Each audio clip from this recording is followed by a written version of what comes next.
नमस्कार, मैं अभिषेक कुमार आप सभी का स्वागत करता हूं रेलवे कैंपस यूट्यूब चैनल पे।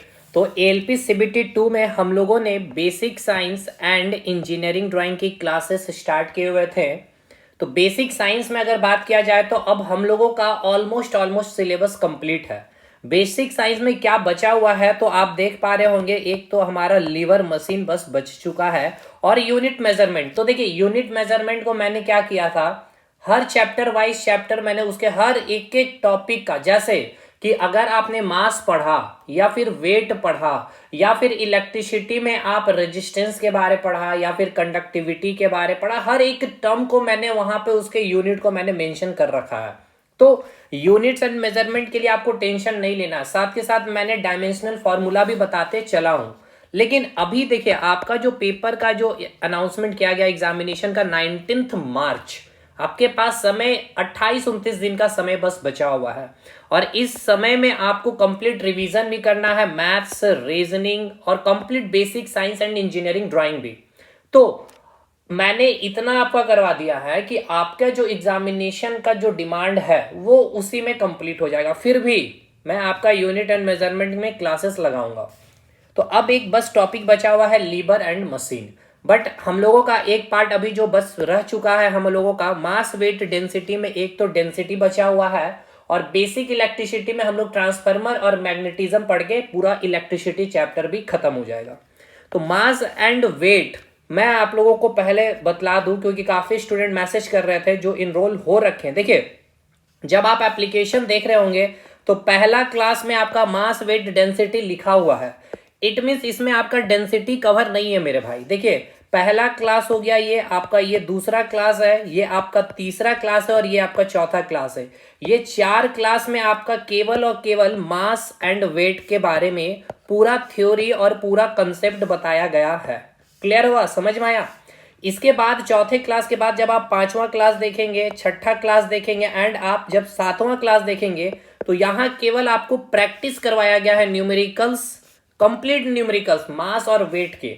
एक्सपेक्टेड क्वेश्चन भी लिए हैं, पीवाईक्यू भी लिए हैं और जितने थ्योरेटिकल क्वेश्चन बन सकते तो वो भी मैंने 3 क्लास में करवाया है। 1 घंटा 15 मिनट, 1 घंटा 34 मिनट, यानी 3 घंटे का सेशन में मैंने कवर करवाया है। और इधर मैंने आपका 5 घंटे का क्लास में थ्योरी कंप्लीट करवाया। और जब आप 8वां क्लास देखेंगे, क्लास नंबर 8 में, तो मोशन इन लिफ्ट में यहां पे मैंने खत्म कर दिया। तो आज अभी जो आपको एप्लीकेशन में दिखेगा क्लास 9th, यहां भी आपको टॉपिक मेंशन ऐसे ही रहेगा, मास वेट एंड डेंसिटी। तो यहां पे अब हम लोग स्टार्ट करेंगे डेंसिटी, क्योंकि अब हम लोगों ने मास वेट को खत्म कर लिया है पूरे अच्छी तरह से। तो इसी प्रकार से हम लोग डेंसिटी भी खत्म कर लेंगे 3 से 4 दिन के अंदर अंदर। तो आज आपका क्लास 9th है, लेकिन डेंसिटी का ये क्लास 1 है। समझ में आ गया? बहुत स्टूडेंट मैसेज करके पूछ रहे थे कि सर डेंसिटी भी खत्म हो गया, तो नहीं भाई, डेंसिटी अभी हम लोग स्टार्ट करेंगे।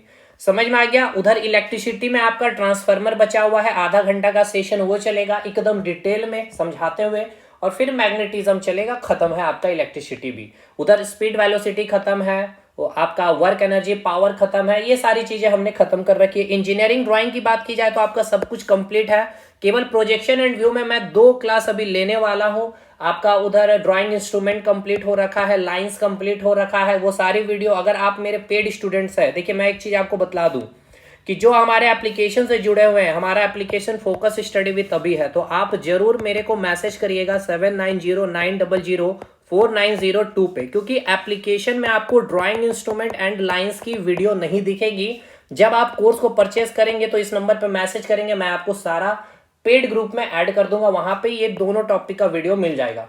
बाकी प्रोजेक्शन एंड व्यू कंप्लीट है, 2 क्लास बचा हुआ है, उसमें इन्वायरमेंट कंप्लीट है, आपका आईटी लिटरेसी कंप्लीट है। लेकिन इन्वायरमेंट में 2-3 क्लास और लगाऊंगा, जहां तक लग रहा है कि ऐसा वहां से क्वेश्चन बन जाएगा। ठीक है, तो उसमें इतना टेंशन नहीं लेना है। बाकी आपको नोट्स मिल ही रहा, तो लिखने की भी जरूरत नहीं पड़ेगी। चलिए आज का सेशन स्टार्ट करते हैं।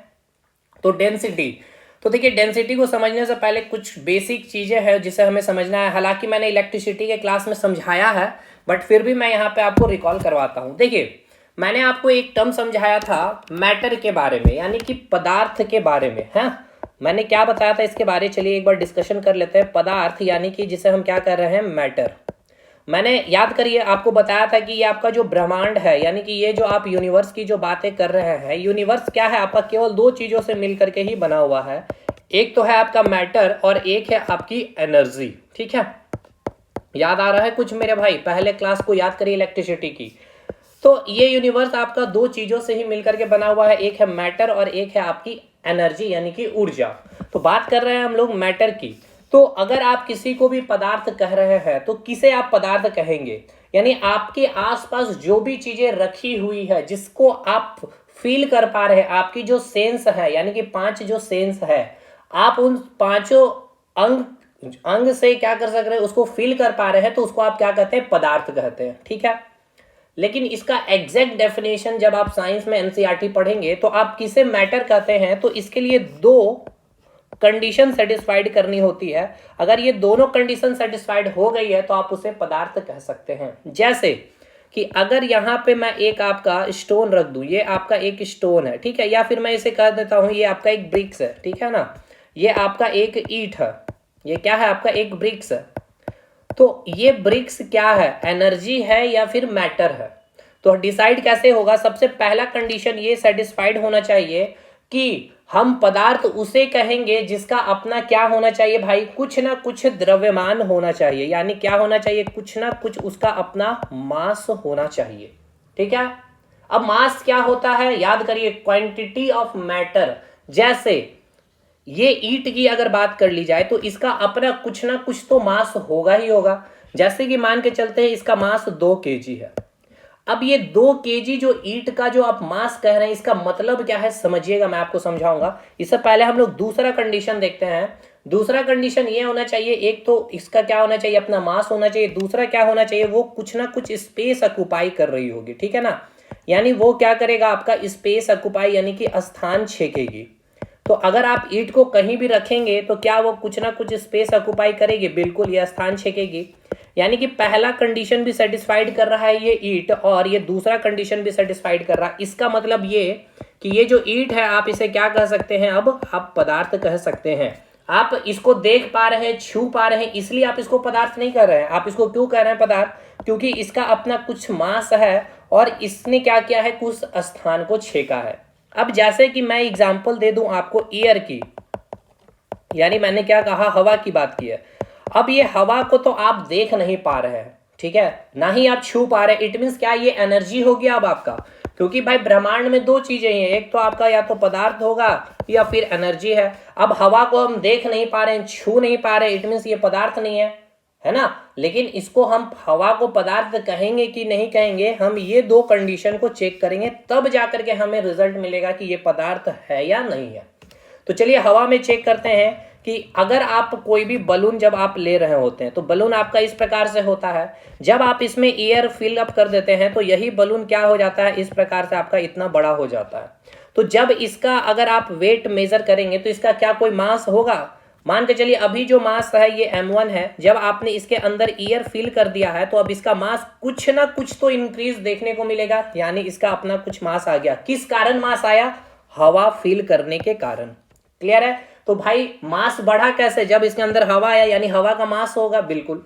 अब ये जो स्पेस इतना ऑक्युपाई कर रहा था, अब ये बलून इतना स्पेस ऑक्युपाई करने लगा, यानी स्थान भी छेक लिया है। इट मीन्स ये हवा, क्यों स्थान छेका ये बलून ने? जब इसमें आपने हवा डाला, यानी हवा के कारण, यानी हवा भी क्या कर रही है, स्पेस ऑक्युपाई कर रही है। अब जैसे कि टायर को लीजिए, जब टायर पंचर हो जाती है, इस प्रकार से टायर है, जब ये पंचर ठीक कर दिया जाता है, जब इसमें फिलअप किया जाता है तो टायर इस प्रकार से हो जाती है। तो इस टायर को जब आप उठाते हैं तो इसका मास और इसके मास में आपको अंतर मिलेगा। बिल्कुल, मास इंक्रीज हो जाता है। क्यों? क्योंकि इसके अंदर आपने हवा फिलअप कर दिया है। सेम ये स्थान भी छेक रहा है अधिक, तो इट मीन्स क्या है, आपका हवा भी क्या हो गया, एक पदार्थ हो गया। अब आइएगा, अगर कोई भी पदार्थ है, इट मीन्स समझिएगा, ध्यान से सुनिएगा, अगर मैं इसको पदार्थ कह रहा हूं, यानी कि इस ईंट को मैं पदार्थ कह रहा हूं, या इस बलून को मैं पदार्थ कह रहा हूं, या इस टायर को मैं पदार्थ कह रहा हूं, तो अगर मैं किसी भी चीज को अगर पदार्थ कह रहा हूं, इट मीन्स क्या है, उसका अपना मास है और वह स्थान छेक रही होगी। तो पदार्थ किससे मिल करके बना होता है? तो पदार्थ छोटे छोटे पार्टिकल से मिल करके बने होते हैं, यानी कि छोटे छोटे कण से मिल करके क्या होते हैं, बने होते हैं। जैसे कि ये आपका जो ईंट है, ये आपकी आंखें जब इसे देख रही है तो ये आपको ईंट इस प्रकार से दिखाई पड़ता है ना। अब ध्यान से समझिएगा, ये जो मैंने कहा कि ये जो पदार्थ है, पदार्थ छोटे छोटे पार्टिकल से यानी कि छोटे छोटे कणों से मिल करके बने होते हैं। अब ये कण का साइज इतना छोटा होता है ना कि आपकी और मेरी आंखें इसे देख ही नहीं सकती है। जस्ट मैं एक एग्जांपल दे रहा हूं, जैसे कि बालू आपने देखा होगा, बालू के जो छोटे छोटे जो कण है, एक छोटा सा कण उठाइए, उससे भी छोटा साइज होता है इस पार्टिकल का। या फिर एक और एग्जांपल, जैसे आपने हलवा खाया होगा या सुज्जी जिसे आप कहते हैं, उसका एक दाना जो आप उठा रहे हैं उससे भी छोटी साइज किसकी होती है, इस पार्टिकल की होती है। तो आपकी आंखें तो भाई इस पार्टिकल को देख नहीं पाएगी। अगर आपको इस पार्टिकल को देखना है तो बहुत हाई रेजोल्यूशन, हाई क्वालिटी के आपको क्या यूज करना होगा, माइक्रोस्कोप। तब जाकर के आपको ये जो ब्रिक्स है ओरिजिनली इस प्रकार से आपको दिखेगा कि ये ब्रिक्स में इस प्रकार से छोटे छोटे क्या होंगे, पार्टिकल्स प्रेजेंट होंगे।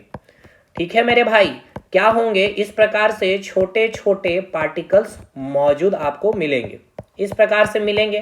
क्लियर है ना, समझ में आ रहा है कि नहीं आ रहा है, ये बताइएगा। क्यों पार्टिकल्स मिलेंगे, क्योंकि ये आपका ईंट क्या है, एक पदार्थ है। और अगर ये पदार्थ है तो ये किससे मिल करके बना होगा, ये आपका पदार्थ छोटे छोटे पार्टिकल से मिल करके बने होंगे। लेकिन हमारी जो आंखें हैं, हमारी ये नग्न आंखें इन छोटे छोटे पार्टिकल्स को नहीं देख पाती है, क्योंकि इसकी साइज इतनी छोटी होती है। बाकी अगर हमें इसकी साइज को देखनी है या इस पार्टिकल को देखनी है तो इसके लिए हमें क्या यूज करना पड़ेगा, हाई रेजोल्यूशन की क्या करना यूज करना पड़ेगा, हमें माइक्रोस्कोप यूज करना पड़ेगा। ठीक है, तो ये क्या है, आपका कण है यानी कि पार्टिकल्स है। अब ये कण का क्या होगा, यही कण को देखिए, अब समझिए, इसी कण को हम लोग क्या करते हैं, केमिस्ट्री में एटम का नाम दे देते हैं। ठीक है ना, एटम का नाम दे देते हैं। ये हो गया, ये मैं एक कण को बाहर निकाला हूं, ये कण का मैं इस प्रकार से फिगर इतना बड़ा बनाया हूं। लेकिन केमिस्ट्री में फिर आप पढ़ते हैं कि ये आपका कण यानी कि ये एक एटम है। एटम के अंदर क्या उपस्थित है, एक न्यूक्लियस है जहां न्यूट्रॉन और प्रोटॉन उपस्थित है, और इसके चारों तरफ कौन घूम रहा होता है, इलेक्ट्रॉन। यानी केमिस्ट्री जब हम और भी जब पढ़े, डीप संशोधन किया गया साइंस में, तब ये जाने कि ये जो छोटी सी कण जो है, इससे भी और छोटा कण है जिसे हम क्या कह रहे हैं, न्यूट्रॉन कह रहे हैं और प्रोटॉन कह रहे हैं। समझ में आया, तो बाकी ये केमिस्ट्री का पार्ट है, चलिए इसको हटा लेते हैं अब हम लोग। तो अब समझिएगा, इट मीन्स क्या, अच्छा एक चीज ये समझिए, ये आपका जो एटम है, यहाँ पे न्यूक्लियस है जहां न्यूट्रॉन और प्रोटॉन उपस्थित है और इसके चारों ओर इलेक्ट्रॉन घूम रही है। तो ये क्या है, एटम। और यही एटम यानी कि ये कण को मैं बाहर निकाल के दिखा रहा हूं। तो इस एटम का क्या होगा, अपना कुछ मास होगा। चलिए उसी प्रकार इस एटम का यानी इस कण का भी अपना मास है, इस कण का भी मास है, इस कण का भी मास है। यानी कि मान के चलते हैं कि इस ईंट के अंदर 100 ऐसे पार्टिकल्स हैं, यानी कि 100 कण है। तो 100 कण का अपना कुछ मास होगा, तो कुछ भी मास होगा। जब 100 कण का मास को हमने क्या किया है, मान के चलते कुछ सर्टेन केजी मास है, तो हमने इसको मल्टीप्लाई किया तो कितना आया, 6 केजी। तो ये 6 केजी किसका मास आ गया, ये पूरे के पूरे का ईंट का मास आया। समझ में आया, मास भी बढ़िया से समझ में आ गया आपको कि मास को हम लोग जो डिफाइन कर रहे थे, मास क्या होता है, क्वांटिटी ऑफ मैटर, है ना।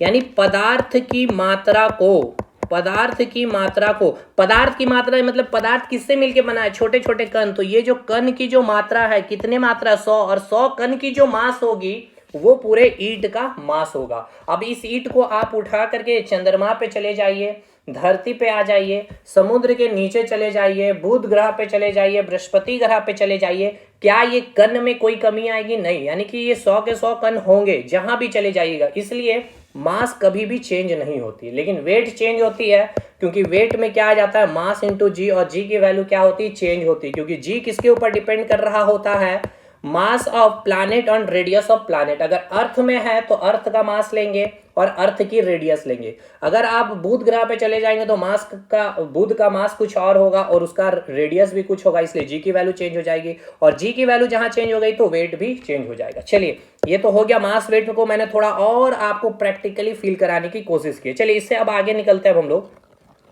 देखिए हमें डेंसिटी पढ़ना है ना भाई, तो डेंसिटी को आप अब तब समझ पाइएगा ना जब आप इस कण को समझ पा रहे होंगे अच्छे से, अदरवाइज रट के चले जाना वो एक अलग चीज है।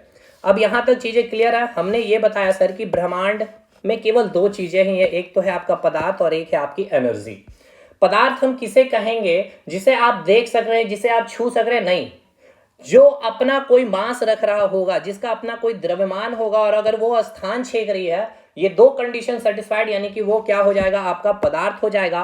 और जब ये पदार्थ है तो पदार्थ किससे मिल करके बने होते हैं, छोटे छोटे पार्टिकल से मिलकर बने होते हैं। और ये पार्टिकल इतने छोटे होते हैं जिसको हमारी आंखें या आपकी आंखें नहीं देख सकती है। इसे देखने के लिए हमें क्या करना पड़ता है, एक हाई रेजोल्यूशन की माइक्रोस्कोप को यूज करते हैं। लेकिन जब हम इस ईंट को देख रहे होते हैं तो हमें ये ईंट इस प्रकार से दिख रहा होता है, कोई भी पार्टिकल्स नहीं, तो यहाँ पे बिल्कुल एकदम समतल दिख रहा होता है। लेकिन यहाँ पे ऐसा लगता है कि ये इसका जो फिगर है ये क्या है, कंटिन्यूअस फिगर है, ये कंटिन्यूअस नहीं है। देखिए यहाँ पे एक पार्टिकल, यहाँ एक पार्टिकल, तो ये कंटिन्यूअसली नहीं होता है कोई भी पदार्थ। क्लियर है, समझ में आया। चलिए अब आगे बढ़ते हैं हम लोग। तो अब यहां से हम लोग आगे बढ़ेंगे, डेंसिटी के पास पहुंचने वाले। धीरे धीरे चीजों को समझिएगा, डेंसिटी को बहुत अच्छे से आप समझ पाएंगे अब आप। तो भाई हाँ, अब हम लोग बात करेंगे डेंसिटी की। तो डेंसिटी की डेफिनेशन पहले हम लोग समझते हैं। पहले डेंसिटी को समझने से पहले फील करिए, इसके नाम को फील करिए। घनत्व है, यानी कि क्या है, डेंस है।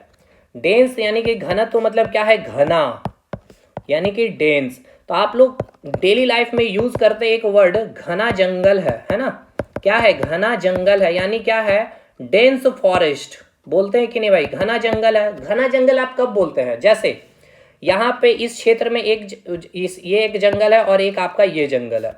अब इस जंगल में मैंने कुछ यहाँ पे वृक्ष बनाए भाई। जंगल में क्या मिलेगा, वृक्ष मिलेगा ना भाई। तो यहाँ पे टोटल मैंने 5 वृक्ष बनाए हैं, ट्री बनाए हैं। लेकिन जब आप इस जंगल में जा रहे होंगे तो आपको जो है इस प्रकार से बहुत अधिक संख्या में क्या मिलेंगे, आपको वृक्ष मिलेंगे। बहुत अधिक संख्या में आपको क्या मिलेंगे, वृक्ष मिलेंगे। बहुत ही अधिक संख्या में यहाँ पे आपको क्या मिला है, वृक्ष मिला है। ठीक है, यहाँ पे क्या मिला, बहुत अधिक संख्या में। तो यहाँ पे जब काउंटिंग किया गया तो यहाँ पे मान के चलते हैं कि 15 ट्री है। तो अब एक बात बतलाइएगा, अगर आप गाड़ी लेकर के निकले हुए हैं, ठीक है, आप अगर गाड़ी लेकर यहाँ बैठे हुए हैं और यहाँ से गाड़ी लेकर के निकले हुए हैं, तो ये जंगल में आपको गाड़ी चलाना आसान होगा या फिर इस जंगल में गाड़ी चलाना आसान होगा, बताइए। गाड़ी किस में चलाना आसान होगा, गाड़ी किस में चलाना आसान होगा। तो आप कहेंगे सर गाड़ी इसमें स्मूथ वे में आप चला पाएंगे क्योंकि यहाँ पे वृक्षों की संख्या कम है।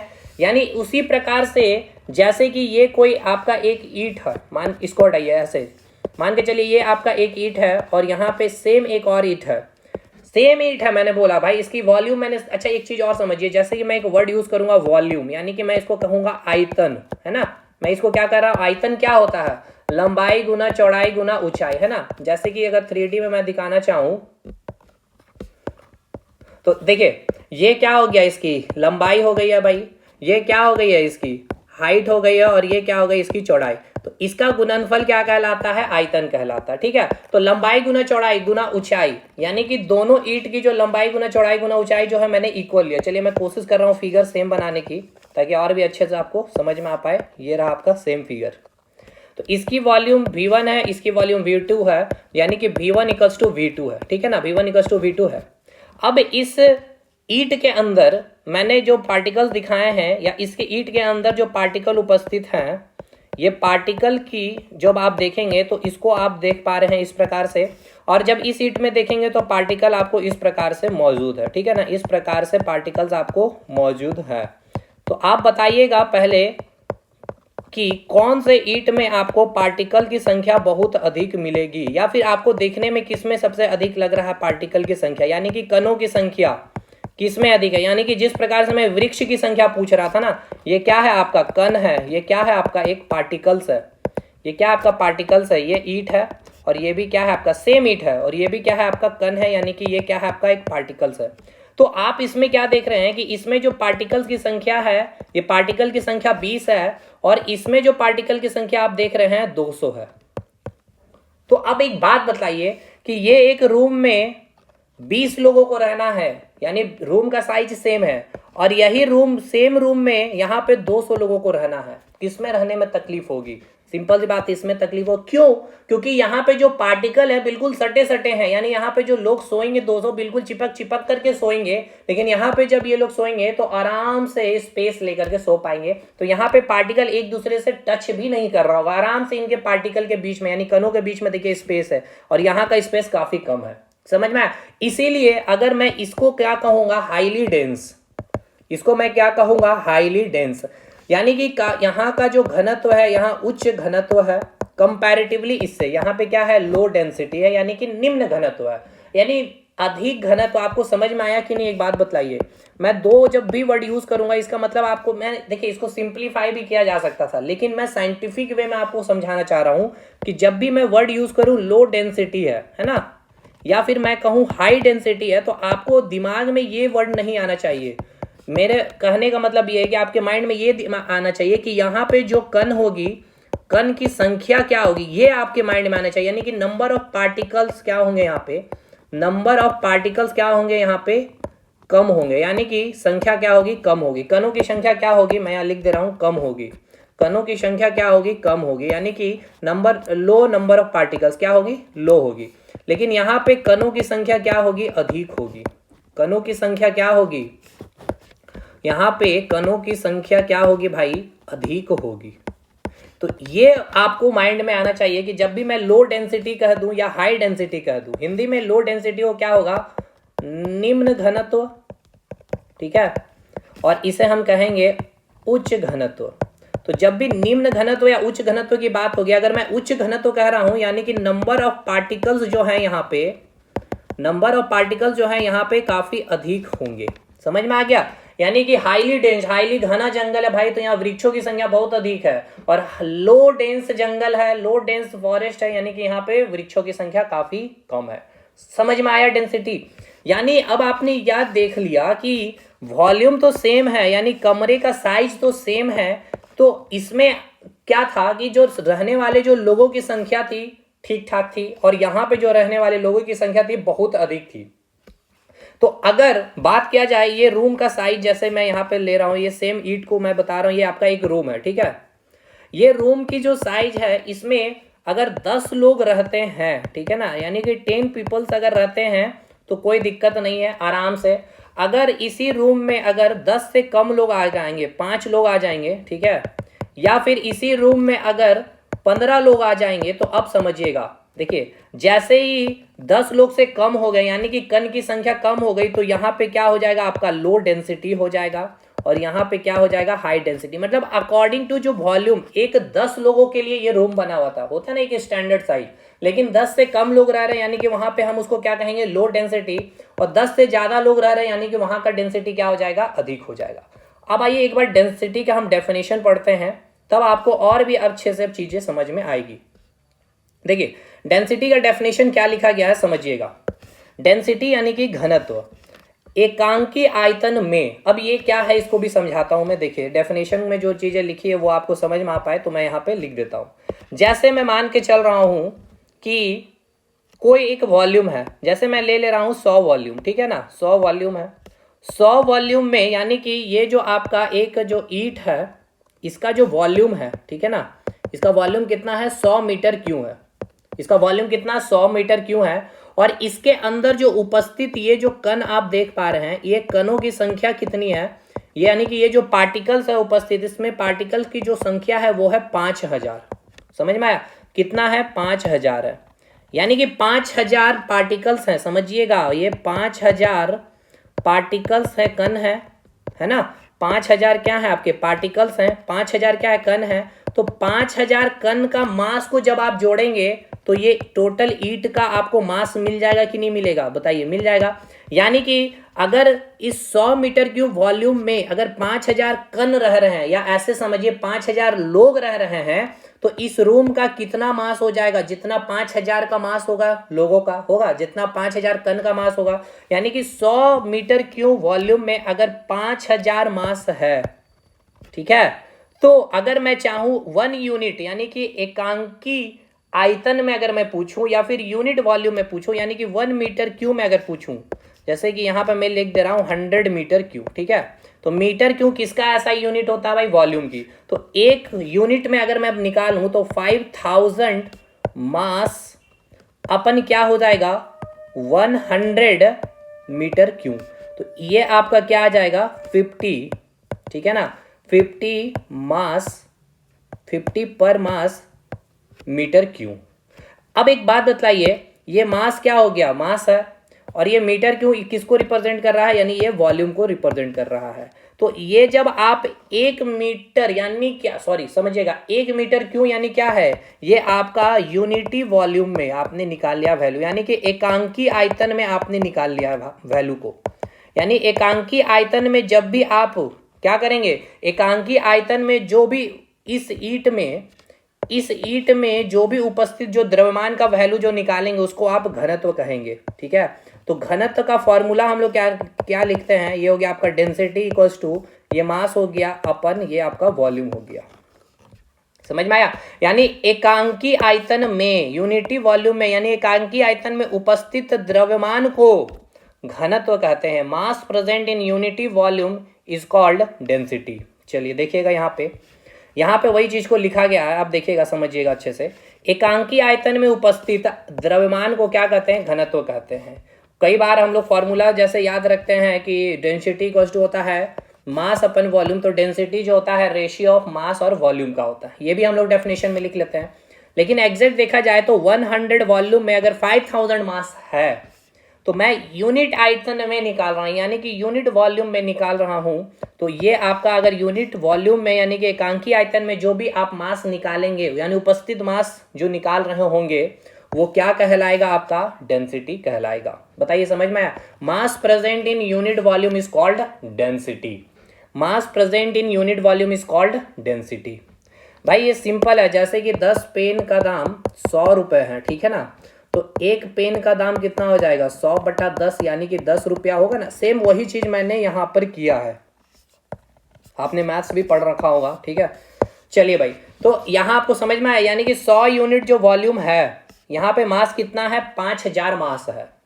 तो आपको अगर डेंसिटी पता करना होगा, ठीक है ना, यानी आपको ये पता करना है जैसे कि दिल्ली की जो डेंसिटी है, ये मान के चलिए पूरा दिल्ली का क्षेत्रफल है, दिल्ली का ये एरिया है, तो यहाँ पे कितना हाईली डेंस है, यानी कि यहाँ पे जो लोगों की जो रहने की जो पीपल्स हैं, यहाँ पे जो लोग रह रहे हैं उसकी डेंसिटी क्या है, तो हम क्या करेंगे 1 मीटर क्यू में, यानी 1 यूनिट वॉल्यूम में हम निकालेंगे कि कितने लोग रह रहे हैं, जिससे हम दिल्ली की डेंसिटी को निकाल लेंगे, या फिर बिहार की डेंसिटी को निकाल लेंगे, या फिर झारखंड की डेंसिटी को निकाल लेंगे, या उत्तर प्रदेश की डेंसिटी को निकालेंगे। यानी कि हम लोग यूनिट आइटम पे काम करेंगे डेंसिटी को निकालने के लिए।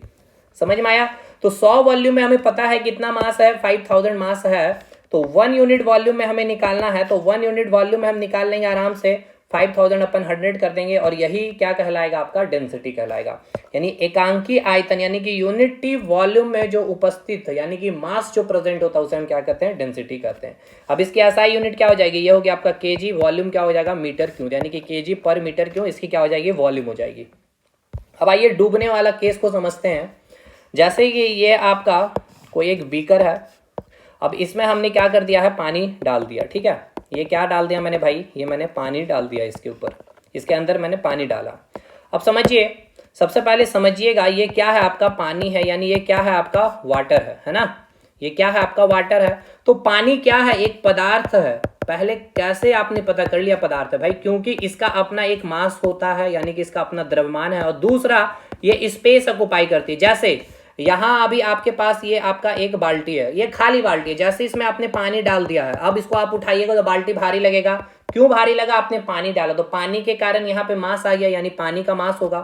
अभी ये खाली स्पेस, आप पानी डाल दिया तो अब इसमें स्पेस खाली है, क्या आप इसके अंदर कुछ और चीज डालना चाहेंगे या फिर और पानी डालेंगे तो पानी बाहर आ जाएगा, यानी स्पेस भी ऑक्युपाई कर लिया। यानी कि पानी क्या है, आपका एक पदार्थ है। अगर ये पदार्थ है तो ये पानी भी क्या होगा, ऐसे छोटे छोटे पार्टिकल से मिल करके ही बने होंगे, होंगे कि नहीं भाई, होंगे, बिल्कुल होंगे। तो भाई अब डिपेंड करेगा कि अब समझिएगा, जैसे कैसे क्या होंगे, छोटे छोटे पार्टिकल्स होंगे। अब मैं इसके ऊपर क्या किया हूं, एक पेपर डाला हूं, पानी के ऊपर मैंने एक पेपर डाला है, ये क्या है, आपका पेपर है। तो पहले ये बताइए, ये जो पेपर है ये क्या है, ये भी आपका एक पदार्थ है। क्यों पदार्थ है, क्योंकि पेपर का भी अपना एक मास होता है और ये भी स्पेस ऑक्युपाई करता है। तो ये पेपर में भी क्या होंगे, ऐसे छोटे छोटे क्या होंगे, पार्टिकल्स उपस्थित होंगे, बिल्कुल होंगे।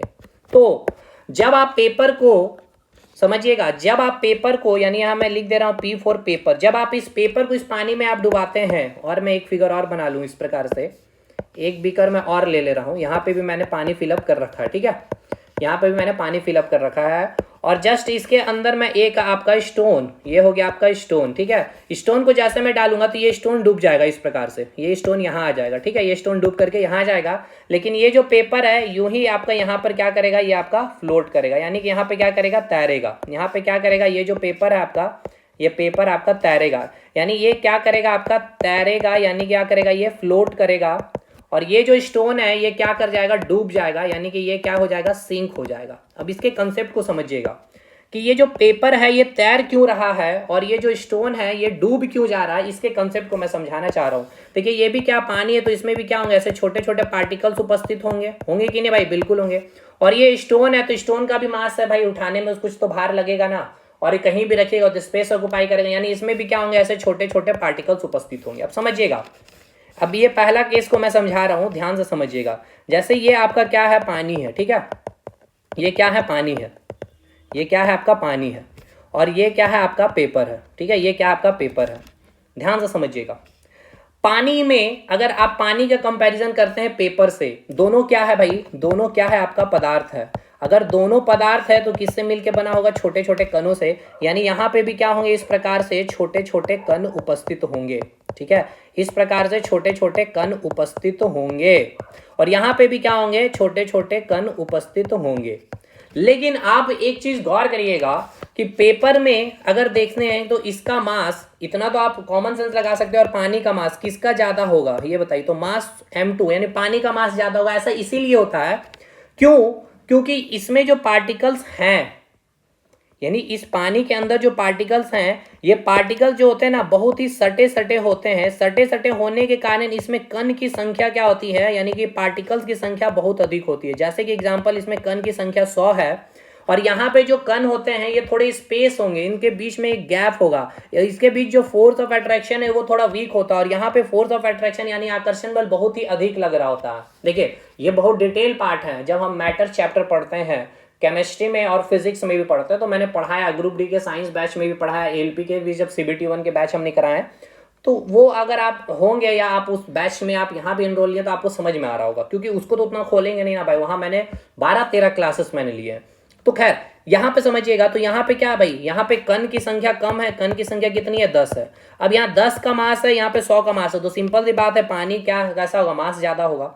तो मास ज्यादा है तो यहाँ पे क्या है, पार्टिकल की संख्या अधिक है भाई, यानी यहाँ पे भाई क्या है, चिपके चिपके हैं पार्टिकल, कण है, लोग चिपके चिपके हैं, और यहाँ पे लोग क्या है, थोड़े दूर दूर है, यानी इसकी जो डेंसिटी है, यानी डेंसिटी ये वाटर है और ये डेंसिटी ऑफ पेपर, तो बताइए डेंसिटी ऑफ पेपर ज्यादा होगा डेंसिटी ऑफ पेपर से, डेंसिटी ऑफ वाटर ज्यादा होगा डेंसिटी ऑफ पेपर से। मतलब ये आपको मैं पानी का मॉलिक्यूल्स मैंने इस प्रकार से दिखाया, ठीक है, ये पानी का मॉलिक्यूल्स है, मैं यहाँ लिख दे रहा हूँ, ये है आपका पानी का कण, ये है आपका पानी का कण, यानी कि ये है पार्टिकल्स ऑफ वाटर, ठीक है ना, ये है पार्टिकल्स ऑफ वाटर, ठीक है। और मैं आपको ब्लैक कलर से दिखा रहा हूं, ये है आपका पेपर का, ये है आपका क्या, पेपर का कण, ये है आपका पेपर का, ठीक है ना, ये है आपका पेपर का कण या फिर पार्टिकल्स।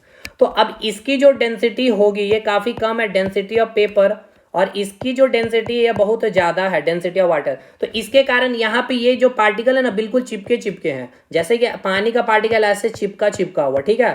तो जिसके कारण क्या होगा, यहाँ पे कोई स्पेस नहीं है, तो जिसके कारण ये पेपर क्या करने लगता है, फ्लोट करने लगता है। लेकिन जब आप यहाँ पे देख रहे होंगे, दूसरा यहाँ पे पार्टिकल की संख्या भी बहुत अधिक है, दूसरा आप देखेंगे ये पार्टिकल है पानी का, और लेकिन जब आप स्टोन का देखेंगे तो इसमें जो पार्टिकल है ना और भी बहुत अधिक सटे सटे हुए रहेंगे, ठीक है ना, क्योंकि ये सॉलिड स्टेट में है, सॉलिड की प्रॉपर्टी है, तो इसमें पार्टिकल क्या होते हैं, बिल्कुल चिपे होते हैं, चिपके होते हैं, इस प्रकार से चिपके होंगे। फोर्स ऑफ अट्रैक्शन बहुत स्ट्रांग लग रहा होगा, यहाँ पे काइनेटिक एनर्जी 0 होते हैं। तो ये स्टोन जो रखा हुआ इस प्रकार से जो पार्टिकल है, तो इसके कारण इसकी जो डेंसिटी है, यानी डेंसिटी ऑफ स्टोन क्या होगा, यहाँ पे कणों की संख्या बहुत अधिक और भी चिपके हुए हैं, दो एक दूसरे से एकदम जम करके पकड़े हुए हैं, कंपैरेटिवली डेंसिटी ऑफ वाटर से, यानी डेंसिटी ऑफ स्टोन बहुत ज्यादा होता है डेंसिटी ऑफ वाटर से, जिसके कारण ये जो गैप आपका थोड़ा सा जो पानी के मॉलिक्यूल्स में आपको दिख रहा है, यहां से ये क्या होता है, डूब जाता है। समझ में आया? तो अब समझिए, यहां पे आइए कि ये स्टोन डूब क्यों गया, क्योंकि इसका जो डेंसिटी है, डेंसिटी ऑफ स्टोन, और इसका जो डेंसिटी ऑफ वाटर है, इस केस में जो स्टोन की जो डेंसिटी है मेरे भाई, ये काफी अधिक है वाटर से। इसी कारण क्या हो गया, अधिक घना होने के कारण ये डूब गया। घना अधिक है तो यहाँ पार्टिकल की संख्या अधिक है, मास इसका ज्यादा हो जाएगा, इसीलिए ये क्या होगा, आसानी से डूब जाएगा। लेकिन पेपर में जो कण है ये काफी कम है, यानी कि पेपर की जो डेंसिटी है डीपी और ये है आपका वाटर की डेंसिटी। तो वाटर की डेंसिटी अधिक होने के कारण यानी कि कण की संख्या अधिक है, मास अधिक, इसलिए यहाँ पे क्या कर रहा होगा, तैर रहा होगा। तो वही चीज यहाँ पर लिख दी गई आपको एग्जामिनेशन के पॉइंट ऑफ व्यू से, कि अगर कोई भी चीज डूब जाए इट विल सिंक, या फिर नीचे चले जाए। जैसे कि आपने देखा स्टोन नीचे चला गया है, तो उसका मतलब क्या है कि स्टोन का घनत्व क्या होगा, ज्यादा होगा पानी से, या फिर ऑयल में अगर डूब गया तो ऑयल से ज्यादा होगा, जो भी आपने वहां पे लिक्विड लिया होगा। दूसरा, कोई चीज अगर नहीं डूबा हो, जो ना डूबे या ऊपर तैर रहा होगा, ऐसा भी लिखा जा सकता है, it will not sink, it will float, है ना, इट विल गो अपवर्ड, यानी ऊपरी सरफेस में ही रह जाए। जैसे पेपर को आपने देखा, इसका मतलब उसका घनत्व क्या है, काफी कम है। जैसे यहाँ मैंने आपको दिखाया है पेपर के केस में, यह है स्टोन के केस में।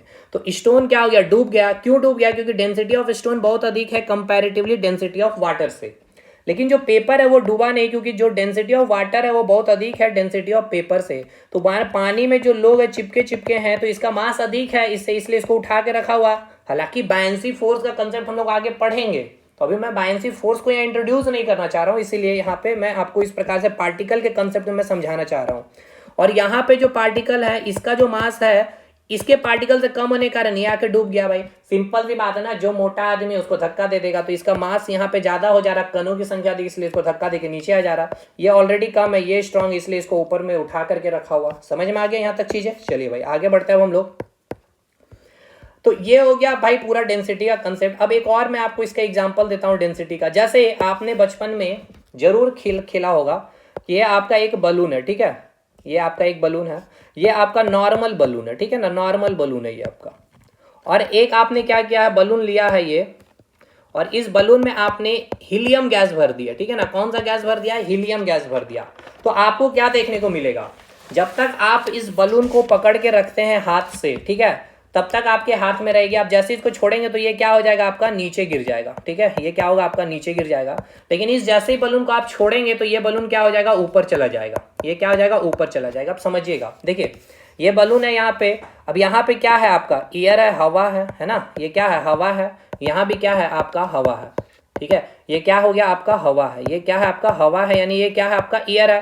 अब ईयर क्या होता है भाई, आपका एक पदार्थ होता है। क्यों होता है, क्योंकि भाई मैंने अभी एग्जांपल देके समझाया, टायर का और बलून का, आपने भरा तो मास बढ़ गया और स्पेस ऑक्युपाई कर लिया था। तो ये हवा में भी क्या है, पार्टिकल है। तो हवा की जो पार्टिकल्स की जो प्रॉपर्टीज होती है, देखिए ये मैं बार बार और भी चीजें धीरे धीरे घुसते जा रहा हूँ, ये सब में चीजें मैंने करवा रखी पहले, फिर भी मैं आपको बहुत डिटेल करवा रहा हूँ कोशिश। तो हवा में जो पार्टिकल की जो प्रॉपर्टी होती है इस प्रकार से होती है, ठीक है, इस प्रकार से होती है। यानी आप यहाँ पे देखेंगे, ये आपका हवा के अंदर जो पार्टिकल की जो प्रॉपर्टी है, मैं ये वो बताया हूँ उसका स्ट्रक्चर। हवा के जो कण है यानी एयर की जो पार्टिकल है, तो यहाँ आप देखेंगे इसके बीच में जो है स्पेस काफी ज्यादा होता है, और फोर्स ऑफ अट्रैक्शन क्या होता है, कम होता है, ठीक है। ये हो गया हवा, यानी कि क्या हो गया, गैस के केस में। लेकिन अगर मैं आपको दिखाऊं सॉलिड स्टेट में जो पार्टिकल होते हैं कैसे होते हैं, तो देखिए सॉलिड स्टेट जो स्टोन में इस प्रकार से होता है, इस प्रकार से होता है, क्या होता है, इस प्रकार से चिपके हुए होता है, ठीक है ना, इस प्रकार से चिपके होता है। तो यहाँ पे देखिए कोई भी स्पेस है नहीं, फोर्स ऑफ अट्रैक्शन काफी अधिक होता है। यहाँ पे कुछ काइनेटिक एनर्जी भी होता है, यहाँ पे काइनेटिक एनर्जी 0 होता है। और यही अगर मैं लिक्विड का दिखाऊं तो लिक्विड में जो पार्टिकल होते हैं इस प्रकार से होते हैं, थोड़ा थोड़ा स्पेस होता है, थोड़ा काइनेटिक एनर्जी होता है, फोर्स ऑफ अट्रैक्शन होता है, लेकिन बहुत स्ट्रांग नहीं होता है कंपैरेटिवली सॉलिड स्टेट में। तो ये हो गया आपका सॉलिड केस, ये हो गया आपका गैस केस, और ये हो गया आपका लिक्विड केस। तो वाटर का ये आपका प्रॉपर्टीज है कण की। तो यहाँ पे आप देखेंगे, यहाँ पे कुछ स्पेस है, यहाँ भी कुछ स्पेस है। इसी कारण ये जो आपका स्टोन था यहाँ पे आराम से इसको धक्का देके नीचे चला गया। और ये जो पेपर है भाई, पेपर क्या था, सॉलिड स्टेट में था, ठीक है ना। पेपर क्या था भाई, पेपर जो था काफी सॉलिड, ठीक है, पेपर है क्या, पेपर तो है सॉलिड स्टेट, लेकिन उसमें उसकी जब आप मास देखते काफी कम होते हैं, क्योंकि उसमें जो कण है ना, वो कणों की संख्या काफी कम होती है उसमें भी कण इस प्रकार से चिपके हुए हैं, समझिएगा, चिपके हुए हैं। लेकिन इसमें कितना कण है, 4 4 8 3 9, है ना, 4 8 3 11 ही कण उपस्थित है। और जो आप पानी में इसको डुबा रहे हैं, यहाँ पे कणों की संख्या काफी अधिक होती है। तो अधिक कण है, इट मीन्स इसका मास अधिक होने के कारण इसको ऊपर फोर्स लगाया रहता है, बायंसी फोर्स, जिसके कारण यहाँ पे ये पेपर तैर रहा होता है, ठीक है ना। तो खैर यहाँ ये मैं बलून को इसको समझाना चाह रहा था, यहाँ पे मैं फिर भी आपको होता है भाई, जब आप चीज़ें को समझाने लगते हैं ना तो हर एक चीज़ खुलते चला जाता है। तो देखिएगा आगे बढ़ते हैं हम लोग यहाँ से। तो हुआ क्या, यहाँ पे हवा मौजूद है, तो इसके अंदर आपने नॉर्मल गैस भरा हुआ था, ठीक है ना, नॉर्मल गैस भरा है, यानी कि नॉर्मल ये बलून है आपका, तो नॉर्मल बलून है, तो यहाँ पे जो जो हवा है, हवा का मैंने आपका पार्टिकल का इस प्रकार से स्ट्रक्चर बनाया, काफ़ी गैप है, तो जिसके कारण इसका मास अधिक होने के कारण तो ये पार्टिकल को क्या करता है, धक्का देकर के, ये पार्टिकल को धक्का देकर ये क्या होता है, बलून नीचे आ जाता है। लेकिन इसके अंदर जब आप हीलियम गैस भर देते हैं तो हीलियम गैस क्या होता है, काफ़ी हल्की होती है। हीलियम गैस क्या होती है, काफ़ी हल्की होती है। काफ़ी हल्की है, इट मीन्स क्या है, उसके अंदर मास बहुत कम होगा, मास कम है यानी कि पार्टिकल बहुत कम होंगे और बहुत दूर दूर होंगे, यानी उसकी डेंसिटी भी क्या होगी भाई। अभी एक चीज मैंने देखा, बताया ना आपको, डेंसिटी इक्वल्स टू क्या होता है, मास अपन वॉल्यूम। अगर मास कम है तो डेंसिटी भी कम होगी, समझिए ना भाई। अगर एक रूम में 10 है और वही एक रूम में जो क्षमता थी 10 लोगों की, उसमें 20 लोग आ गए, तो उस रूम की मास तो बढ़ जाएगी ना, 20 लोगों का मास उसमें ऐड हो जाएगा, उसमें 10 ही है। तो मास अगर कम है तो डेंसिटी भी कम है, मास अगर अधिक है तो डेंसिटी भी अधिक हो जाएगी, समझ में आया। तो सेम चीज है, तो यहाँ हीलियम गैस आपने भर दिया, तो जिसके कारण हीलियम गैस की मास इतनी कम होती है, बहुत ही हल्की गैस होती है, हल्की गैस के कारण मास कम है तो डेंसिटी भी कम हो गया। इसकी डेंसिटी कम होने के कारण ये क्या होगी, तैरने लगती है हवा में, क्योंकि हवा में जो पार्टिकल है इसके बीच के जो गैप होने के कारण, फोर्स ऑफ अट्रैक्शन कम होने के कारण भी ये जो बलून में जब आपने हीलियम गैस भर दिया इसकी डेंसिटी और कम हो गई, यानी कि जो डेंसिटी ऑफ जो आपका एयर है, ठीक है ना, ये काफी अधिक होता है comparatively density of helium gas. तो जो आपने इसके अंदर फिलअप किया, इसके कारण ये क्या करने लगता है, ऊपर उड़ने लगता है, या फिर आप बोल सकते हैं कि ऊपर तैर रहा होता है जब हीलियम गैस को आप फिलअप कर देते हैं। समझ में आया कि नहीं आया भाई, ये बताइएगा। कहना हम ये चाह रहे थे कि जैसे कि ये आपका नॉर्मल ईयर जो है ये, ठीक है ना, ये आपका नॉर्मल ईयर है, वायुमंडल में उपस्थित है, तो इसमें जो पार्टिकल्स है इस प्रकार से है, तो इसका जो डेंसिटी है, मैं डेंसिटी ऑफ ईयर लिख रहा हूँ, और जो बलून में आपने इसमें अंदर जो आपने ईयर जो हीलियम गैस डाला है उसमें जो पार्टिकल को देखेंगे इस प्रकार से है, मात्र 3 पार्टिकल्स और इतना गैप है, तो ये और भी हल्की हो गई, तो डेंसिटी ऑफ जो हीलियम है ये काफी कम हो जाती है डेंसिटी ऑफ एयर से। तो कम हो गया तो क्या होगा, हवा में वो तैरेगा ना भाई, तैरेगा ही बलून। चलिए भाई, ये हो गया आपका पूरा खत्म डेंसिटी का पार्ट। कंसेप्चुअली जो भी चीजें था मैंने पूरा डेंसिटी का कंसेप्ट आपको दे दिया। अब इसके आगे अब हम लोग स्टार्ट करेंगे प्रेशर के कंसेप्ट को। ये जब बात करेंगे दाब की यानी कि प्रेशर की, तो इसको समझिएगा, प्रेशर दाब में भी बहुत कुछ है समझने को, लेकिन हम लोग यहाँ पे जो चलेंगे आपके एग्जामिनेशन के अकॉर्डिंग, ठीक है मेरे भाई। चलिए थोड़ा स्पेस ले लिया जाए यहाँ पे। तो दाब जब हम बात करेंगे, ठीक है ना, दाब की या फिर प्रेशर की, तो 2 प्रकार की दाब की हम लोग बात करते हैं। जैसे देखिए, चलिए जैसे समझिएगा, एक वर्ड होता है जिसे हम हिंदी में लिखते हैं तरल, या इंग्लिश में हम इसे लिखते हैं फ्लूइड, ठीक है। तो सबसे पहले ये समझना हमें होना चाहिए कि तरल या फिर फ्लूइड हम कहते किसे हैं, जो सिंपल थेड भाषा में जो फ्लो कर सके, ठीक है ना, जो फ्लो कर सके, या फिर जो इसको हिंदी में क्या लिखेंगे, जो तैर सके, ठीक है ना, जो क्या करे भाई, जो प्रवाहित हो सके। फ्लो करना मतलब होता है हिंदी में प्रवाहित, प्रवाहित होना, ठीक है ना। जो पदार्थ क्या कर सके, फ्लो कर सके, इसकी डेफिनेशन को देखिए, लिखिए, क्योंकि आप बहुत डिटेल पढ़ लिए हैं। जो पदार्थ प्रवाहित हो सके, प्रवाहित हो सके, जो पदार्थ प्रवाहित हो सके, इंग्लिश में हम क्या लिखेंगे, विच कैन बी फ्लो, ठीक है ना, which can be flow is called fluid. समझिएगा, एक वर्ड है यहाँ पे पदार्थ, तो इट मीन्स ये कि जिसका अपना मास होगा और जो स्पेस ऑक्युपाई कर रही होगी, जो फ्लो कर सके, जो प्रभावित हो सके, उसको आप क्या कहेंगे, तरल। तो इसके अंदर 2 चीजें आती है, जो वो पदार्थ भी होगा, ठीक है ना, और वो फ्लो भी करेगा। तो एक हो गया आपका क्या, लिक्विड, ठीक है, जिसे आप क्या कहते हैं, द्रव, और एक हो गया आपका गैस, हिंदी में इसे भी हम लोग गैस ही कहते हैं। समझ में आया, यानी कि जब भी बात होगी तरल की यानी कि फ्लूइड की, तो उसमें 2 चीजें आएगी, एक तो आपका लिक्विड द्रव होगा और एक आपका गैस आएगा। तो भाई एक बात बतलाइए, लिक्विड क्या फ्लो करता है, पानी फ्लो करता है, नहीं तैरता है कि नहीं भाई, एक स्थान से दूसरे स्थान तक, और उसका अपना मास है, स्पेस ऑक्युपाई कर रहा है, तो वो पदार्थ भी है। गैस भी, हवा भी उड़ रही होती है, फ्लो कर रही होती है, गैस का भी अपना मास है और स्पेस ऑक्युपाई कर रहा है, तो ये दोनों क्या हो गया, पदार्थ भी हो गया, ठीक है ना। ये क्या हो गया, पदार्थ भी हो गया और ये फ्लो भी कर पा रहा। समझ में आया। यानी कि जब बात हो रही होगी फ्लूइड की, इट मीन्स क्या, वहां पे दो चीजें होंगी, एक लिक्विड और एक गैस। तो जब हम दाब की बात करते हैं तो दाब हम किसकी बात करते हैं, तरल की दाब की, ठीक है ना। तरल की दाब की यानी किसकी, यानी कि प्रेशर ऑन फ्लूइड, ठीक है, pressure of fluid, pressure of fluid की बात करेंगे। यानी कि दो प्रकार की प्रेशर होगी यहां पे। एक प्रेशर जो वायु यानी कि गैस के द्वारा लगाया जाएगा, ठीक है, और एक प्रेशर किसके द्वारा, लिक्विड के द्वारा लगाया जाएगा, ठीक है। समझिएगा। जैसे जैसे मेरे भाई ये आप खड़े हो यहाँ पे, ठीक है, आपके ऊपर क्या है, एटमॉस्फेयर है। ये क्या है भैया, ये आपके ऊपर क्या है, एटमॉस्फेयर है। ये आपके ऊपर क्या है, वायुमंडल है। ये क्या है, इसे आप कहते हैं एटमॉस्फेयर है। एटमॉस्फेयर यानी कि यहाँ पे क्या उपस्थित है, गैसेस उपस्थित है। तो ये गैस क्या कर रहा है, आपके ऊपर एक प्रेशर लगा रहा होता है, और इसी प्रेशर को हम लोग नाम देते हैं एटमॉस्फेरिक प्रेशर, या फिर हम इसे कहते हैं वायुमंडलीय दाब। समझ में आया। यानी कि गैस के द्वारा लगाया गया प्रेशर क्या कहलाएगा, एटमॉस्फेरिक प्रेशर, यानी कि वायुमंडलीय दाब। यहां तक चीजें क्लियर है, अब समझिएगा। जैसे ये आपने कोई एक बीकर ले रखा है और इसके अंदर आपने पानी फिलअप कर रखा है, ठीक है। तो एक बात बतलाइएगा, ये जो बीकर का आप जो नीचे वाला जो स्पेस आप देख पा रहे होंगे, इस प्रकार से मैं येलो दिखा दिया हूं। तो ये जो आपने पानी इसके अंदर जो फिलअप किया है, तो ये पानी क्या करेगा भाई, इसके नीचे एक प्रेशर लगा रहा होगा या नहीं। यानी ये लिक्विड के द्वारा, अब कोई भी लिक्विड हो सकता है, या तो यहाँ पे वाटर आप फिलअप कर सकते हैं, ऑयल फिलअप कर सकते हैं, दारू भी फिलअप कर सकते हैं, भाई जस्ट मजाक कर रहे हैं, मिल्क भी फिलअप कर सकते हैं। तो ये लिक्विड है ना, तो लिक्विड के द्वारा क्या किया जाएगा, एक प्रेशर नीचे लगाया जाएगा। तो इसे हम क्या कहेंगे, द्रव के द्वारा लगाया गया प्रेशर। यानी कि प्रेशर किसके द्वारा एग्जर्ट किया जा रहा है, लिक्विड के द्वारा।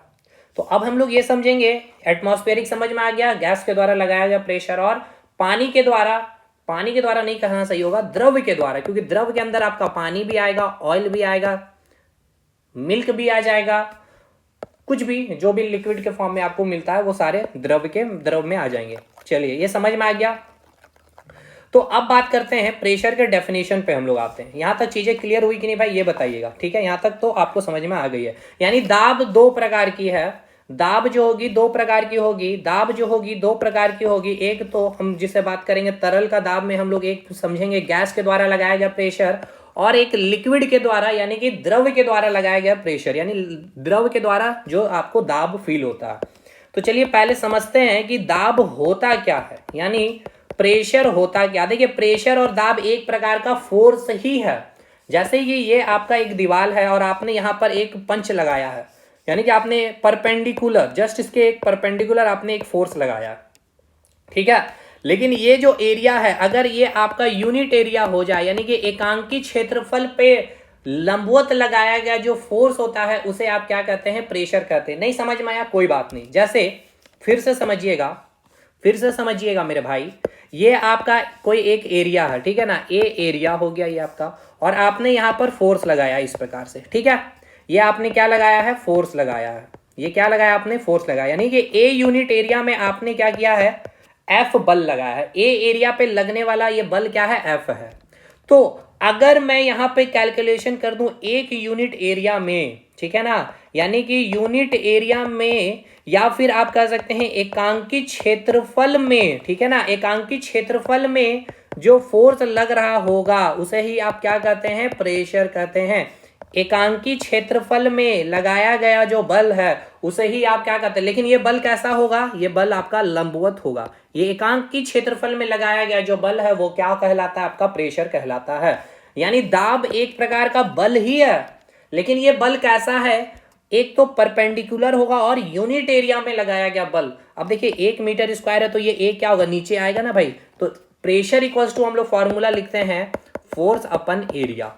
तो इसकी यूनिट निकालेंगे तो क्या हो जाएगा, न्यूटन, एरिया क्या हो जाएगा, मीटर स्क्वायर। और प्रेशर का एक और यूनिट होता है, ऐसा यूनिट जिसको हम लोग लिखते हैं पास्कल। इसकी एक और यूनिट होती है, एक होता है बार, और एक और यूनिट होती है जिसे हम कहते हैं टोर। चलिए पहले नोट्स में आइए, नोट्स में देखते हैं क्या क्या चीजें बताया गया है प्रेशर के बारे में।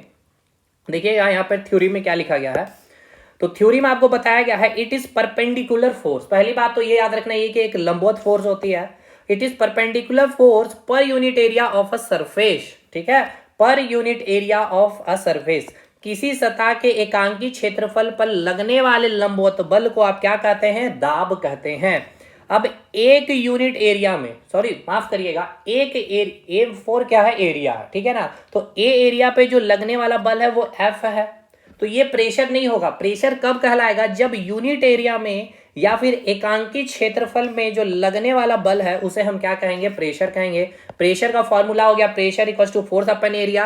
कई बार हम डिफाइन कर देते हैं कि फोर्स और एरिया के जो रेशियो या अनुपात होते हैं उसे आप प्रेशर कहते हैं, बट इसका एग्जैक्ट डेफिनेशन होता है कि it is a perpendicular force per unit area of a surface. Pressure एक प्रकार का क्या है, फोर्स है, बट ये परपेंडिकुलर फोर्स है और एकांकी क्षेत्रफल में लगने वाला ये परपेंडिकुलर फोर्स है, यानी कि यूनिट एरिया में लगने वाला परपेंडिकुलर या लंबवत बल है। ऐसा ही यूनिट के बारे में बता दिया मैंने। अब देखिए यहाँ मैंने लिखा bar is also a unit of pressure और torr is also a unit of pressure. अब एक बात याद रखिएगा कि एक बार इक्वल टू, भाई कई बार पूछा गया भाई, एक बार इक्वल टू होता है 10⁵ न्यूटन पर मीटर स्क्वायर या फिर 10⁵ पास्कल भी कहते हैं, क्योंकि मैंने बताया अभी कि ऐसा यूनिट प्रेशर की न्यूटन पर मीटर स्क्वायर और पास्कल भी होता है। और टोर ये सब पूछेगा, टोर किसकी ऐसा यूनिट है, तो याद रखिएगा प्रेशर की। बार किसकी यूनिट है, तो प्रेशर की। एक बार इक्वल टू कितना, 10⁵ न्यूटन पर मीटर स्क्वायर या फिर पास्कल लिखेंगे।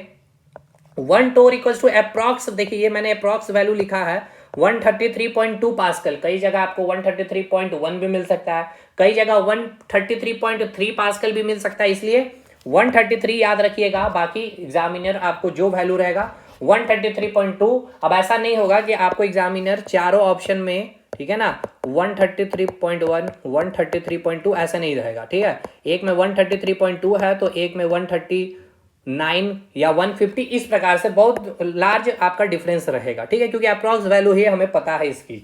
तो टॉर का कंसेप्ट क्लियर है। टॉर क्या है, एक यूनिट है। देखिए ये ऐसा ही यूनिट नहीं है, ध्यान रखना है, दाब मात्रक है, ठीक है ना, दाब का मात्रक है बार।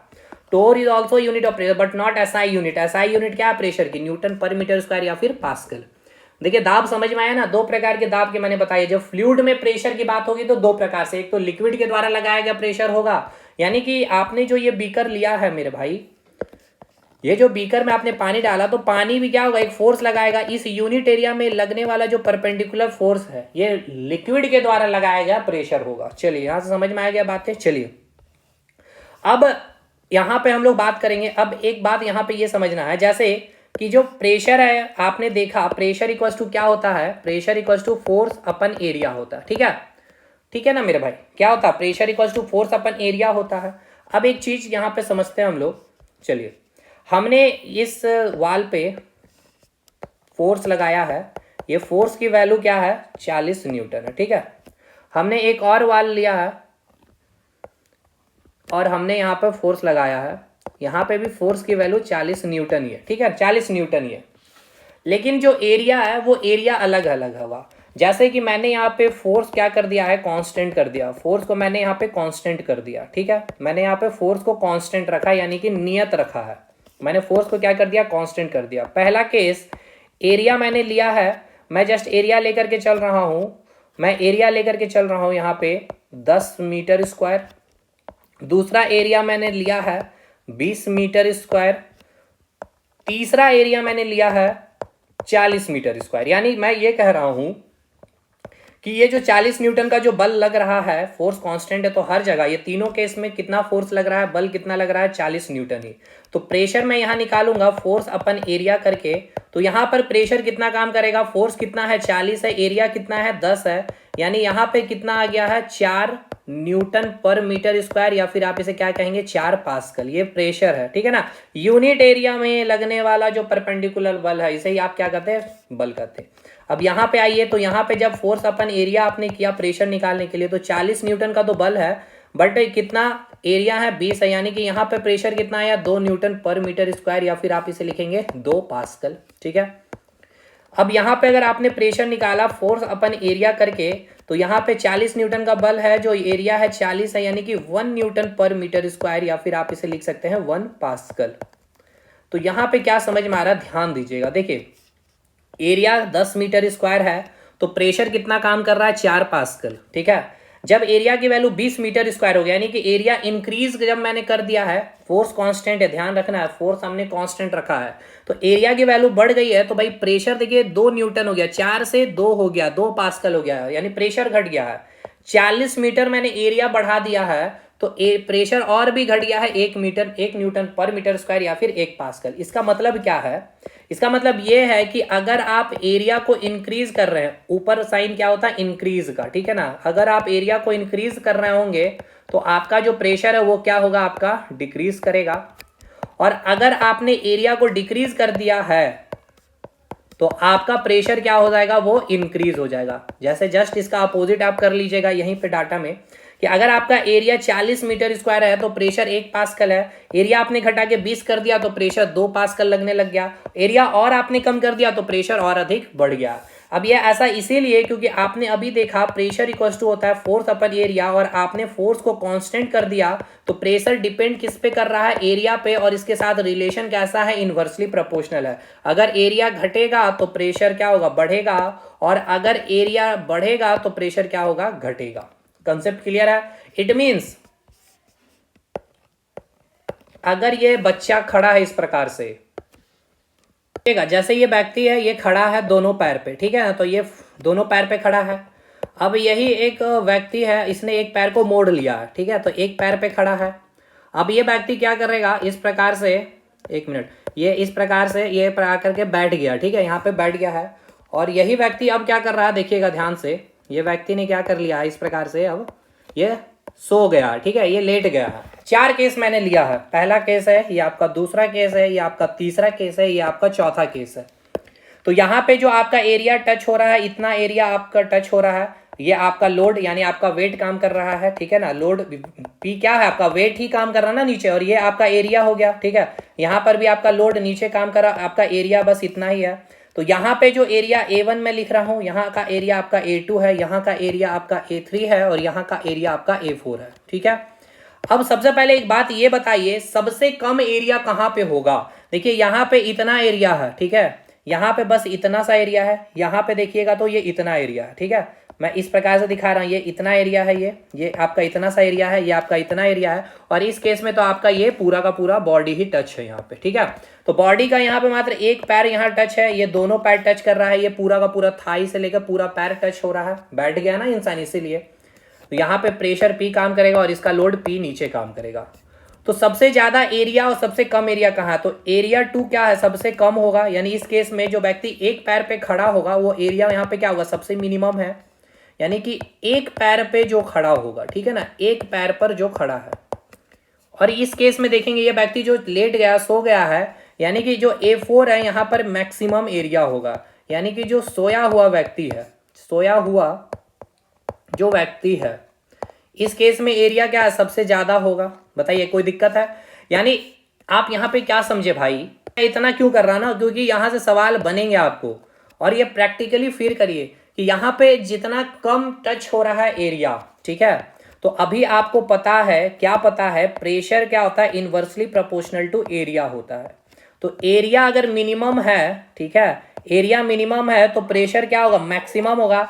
यानी इस केस में जो है आपका प्रेशर क्या होगा? सबसे ज्यादा होगा, ठीक है ना, प्रेशर सबसे ज्यादा होगा, यानी कि P2 यहाँ पे लग रहा होगा, ये आपका P2 हो गया, यानी P2 सबसे ज्यादा यहाँ पे लग रहा होगा। और यहाँ पे क्या है? एरिया सबसे ज्यादा A4 का। अगर चलिए यहाँ पे मैं लिख दे रहा हूँ, एरिया सबसे ज्यादा है तो प्रेशर क्या होगा? सबसे कम, यानी कि यहाँ पे प्रेशर सबसे P4 जो होगा सबसे कम होगा, सबसे कम होगा। मिनिमम प्रेशर यहाँ पे लग रहा होगा धरती में, यानी धरती माँ को सबसे कम वेट किसके कारण लग रहा होगा? ये सोए हुए व्यक्ति से। इसलिए अगर कोई भी कह दे सोए हुए केवल पलंग तोड़ रहे हो, धरती का बोझ है, तो भैया धरती का बोझ ये व्यक्ति है जो बहुत ज्यादा बिजी है, जो मस्त सोया हुआ है, वो धरती का बोझ बहुत ही कम दे रहा है धरती माँ को। ये आप लॉजिकली समझाइएगा अच्छे से, कि आपका साइंस काफी वीक है। आइए मैं आपको समझाता हूँ। सो करके भी पढ़ा जाता है, ठीक है, तो हम पढ़ाई भी कर रहे हैं सो करके, ताकि धरती माँ को भी लोड कम पड़े, अपना बॉडी को भी रेस्ट मिल पाए, और आप अच्छी तरह से चीजों को समझ पाए। चलिए, तो अगर इस केस में बात किया जाए, यहाँ पे जो एरिया है, तो इस एरिया की बात करिए, यानी कि एरिया A1 है, ये आपका एरिया 2 है, एरिया 3 है, A4 है। तो A2 तो भाई सबसे कम है, तो यहाँ पे P2 क्या होगा? सबसे ज्यादा होगा, ठीक है, और A4 सबसे ज्यादा है, तो यहाँ पे P4 क्या होगा, सबसे कम है। तो मिनिमम फोर्स कौन सा होगा, ये होगा। मैक्सिमम फोर्स क्या होगा, ये होगा। अगर आपको अरेंजमेंट करने आ जाए P1 P2 P3 P4 में, तो सबसे पहले आप अरेंजमेंट करिए। सबसे कम फोर्स कहाँ लगेगा भाई, सबसे कम फोर्स कहाँ होगा, मिनिमम फोर्स P4 है ना, सबसे कम फोर्स क्या होगा, P4 होगा, ठीक है। सबसे कम फोर्स P4 के बाद कहाँ, जहाँ एरिया ज़्यादा है, तो ये एरिया ज़्यादा टच कर रहा है, बैठा हुआ व्यक्ति है, एरिया ज़्यादा है तो प्रेशर कम है, तो यहाँ पे P3 आएगा। उसके बाद ये जो दो पैर से खड़ा है इसका प्रेशर फिर लगेगा, और सबसे ज़्यादा प्रेशर किसका आएगा, P1 का आएगा, जो एक पैर पे खड़ा है, ठीक है। ये हो गया मैक्सिमम प्रेशर लगाएगा धरती पे, और ये आपका मिनिमम प्रेशर लगाएगा। चलिए, ये भी कंसेप्ट क्लियर हो गया। यहाँ से आगे बढ़ते हैं हम लोग प्रेशर को लेकर के। तो यहाँ पे यही चीज़ें लिखी गई है। इफ फोर्स को कांस्टेंट रखा गया है, ठीक है ना, व्यक्ति एक ही है, वेट सेम लगेगा, तो यहाँ से चीज़ें आगे बढ़ रही है। अब बात करेंगे जो द्रव में दाब, यानी कि द्रव के द्वारा जो प्रेशर लगाया जाता है, यानी कि प्रेशर इन लिक्विड। देखिए, ये आपने जो अभी निकाला प्रेशर के formula P equals to force upon area, है ना मेरे भाई। तो ये आप लिक्विड के केस में ये फॉर्मूला आप यूज नहीं करेंगे। तो लिक्विड के केस में कौन सा फॉर्मूला यूज करेंगे, चलिए आइए हम लोग पढ़ते हैं। लिक्विड के केस में कौन सा फॉर्मूला हम लोग यूज करते हैं, pressure equals to force upon area. ये जो आपने फॉर्मूला यूज किया है, ये किस केस में यूज होता है, ये सॉलिड में लगेगा, ठीक है ना।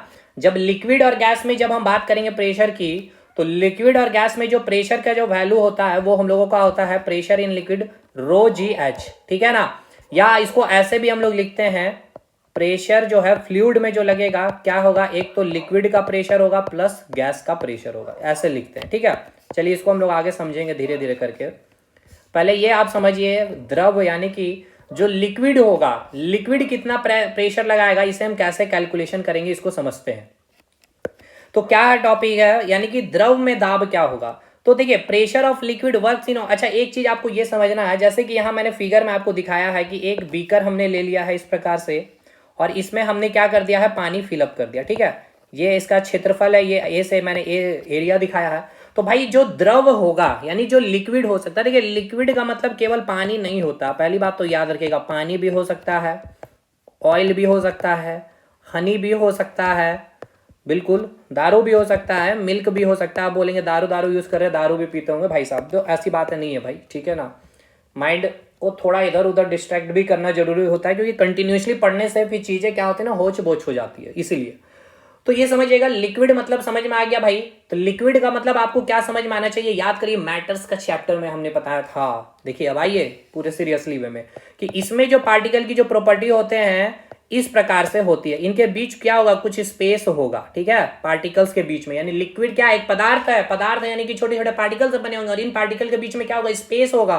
फोर्स ऑफ अट्रैक्शन क्या होगा, थोड़ा सा कमजोर होगा, इसके बीच कुछ काइनेटिक एनर्जी होगी। याद आया ये सारी बातें। तो ये है भाई एक्चुअल लिक्विड कहने का मतलब, पानी नहीं होता। तो जो भी लिक्विड होगा, खैर, तो लिक्विड जो होता है ना, वो चारों दिशा में क्या करता है, सेम फोर्स लगा रहा होता है, इस प्रकार से चारों दिशा में। आप देख सकते हैं एफ अमाउंट का ये क्या कर रही है, फोर्स लगा रही है। तो वही बात यहां पे लिखा गया है, लिक्विड में दाब जो होता है चारों दिशा में लगता है। Pressure of liquid works in all direction. तो प्रेशर जो लिक्विड में लग रहा होता है वो क्या होता है, ρGH। अब ये ρGH क्या है समझिएगा, द्रव में जो दाब लग रहा होता है कितना, ρGH। रो क्या है पहले समझिए, ये है डेंसिटी ऑफ वाटर, या फिर पानी का घनत्व, या फिर डेंसिटी ऑफ लिक्विड लिखना सबसे ज्यादा सही होगा। तो यहां पे लिख मैं दे रहा हूं डेंसिटी ऑफ लिक्विड, ठीक है ना यार। ये क्या है आपका, डेंसिटी ऑफ लिक्विड। यहां पे हम लिखेंगे इसे डेंसिटी ऑफ लिक्विड, ठीक है। ये हो गया आपका डेंसिटी ऑफ लिक्विड, यानी कि जल का घनत्व है, द्रव का घनत्व, ठीक है। ये क्या हो जाएगा यहाँ पे, द्रव का घनत्व। यहाँ पे क्या हो जाएगा, द्रव का घनत्व। तो आपने जो भी द्रव यूज किया होगा, जो भी लिक्विड यूज किया होगा, जैसे अगर आपने पानी यूज किया है यहाँ पे, ठीक है, अगर आपने पानी यूज किया है तो आप पानी का डेंसिटी लेंगे, डेंसिटी 1 में लिख दिया हूं। अगर आप मिल्क लिए हैं तो आप मिल्क का डेंसिटी लेंगे। अगर इसके जगह आपने कोई ऑयल ले लिया है, केरोसिन ऑयल ले लिया, तो आप ऑयल का डेंसिटी लेंगे। समझ में आ गया। चलिए अब आइए G4 क्या है, ग्रेविटेशनल एक्सेलरेशन, गुरुत्वीय त्वरण। बहुत बार समझा रखे हैं भाई कि पृथ्वी किसी भी वस्तु को अपनी और जिस बल से खींच रहा होता है वही उस वस्तु का क्या होता है, भार होता है। और उस बल के कारण वो वस्तु क्या होता है, मोशन में आ जाता है। और अगर वस्तु मोशन में आ गई यानी कि उसमें क्या आ गया, एक्सेलरेशन आ गया। और उस एक्सेलरेशन को हम लोग क्या नाम देते हैं, गुरुत्वीय एक्सेलरेशन, गुरुत्वीय त्वरण। क्यों गुरुत्वीय त्वरण, क्योंकि ये गुरुत्व बल के कारण ये बॉडी मोशन में आया है। फोर्स जो लग रहा है पृथ्वी के द्वारा उस वस्तु पे, उसे हम क्या कहते हैं, गुरुत्व बल। बहुत डिटेल में समझाए हैं इसे मास वेट डेंसिटी में हम लोग। एच क्या है, ये पॉइंट काफी इंपॉर्टेंट है। पी क्या है भाई, ये तो प्रेशर है। अब एच को समझिएगा, ये सबसे इंपॉर्टेंट पार्ट है। ये है गहराई, सतह से गहराई। अब सतह से गहराई क्या है, इसको भी समझिए। जैसे ये कोई आपका एक बीकर है, ठीक है ना, ये आपका एक बीकर हो गया। इस बीकर के अंदर हमने पानी फिलअप कर दिया, ठीक है ना, हमने क्या कर दिया, पानी फिलअप कर दिया। तो पानी जो हमने फिलअप किया, तो आप जो है इसके अंदर नीचे आ गए हैं, मान के चलते आप यहां आ गए हैं इसके अंदर। तो आपकी गहराई कहां से मेजरमेंट की जाएगी, हमेशा याद रखिएगा, ये सरफेस से। ये सरफेस से आप इतना गहराई नीचे आए तो एच ऑलवेज क्या होगा, हाइट नहीं है, इसे हम लोग डेप्थ लिख सकते, डी भी लिखते हैं, बहुत जगह डी भी लिखा जाता है, एच ही लिखा होगा कि चीजें आपको याद करने में दिक्कतें ना आ पाए।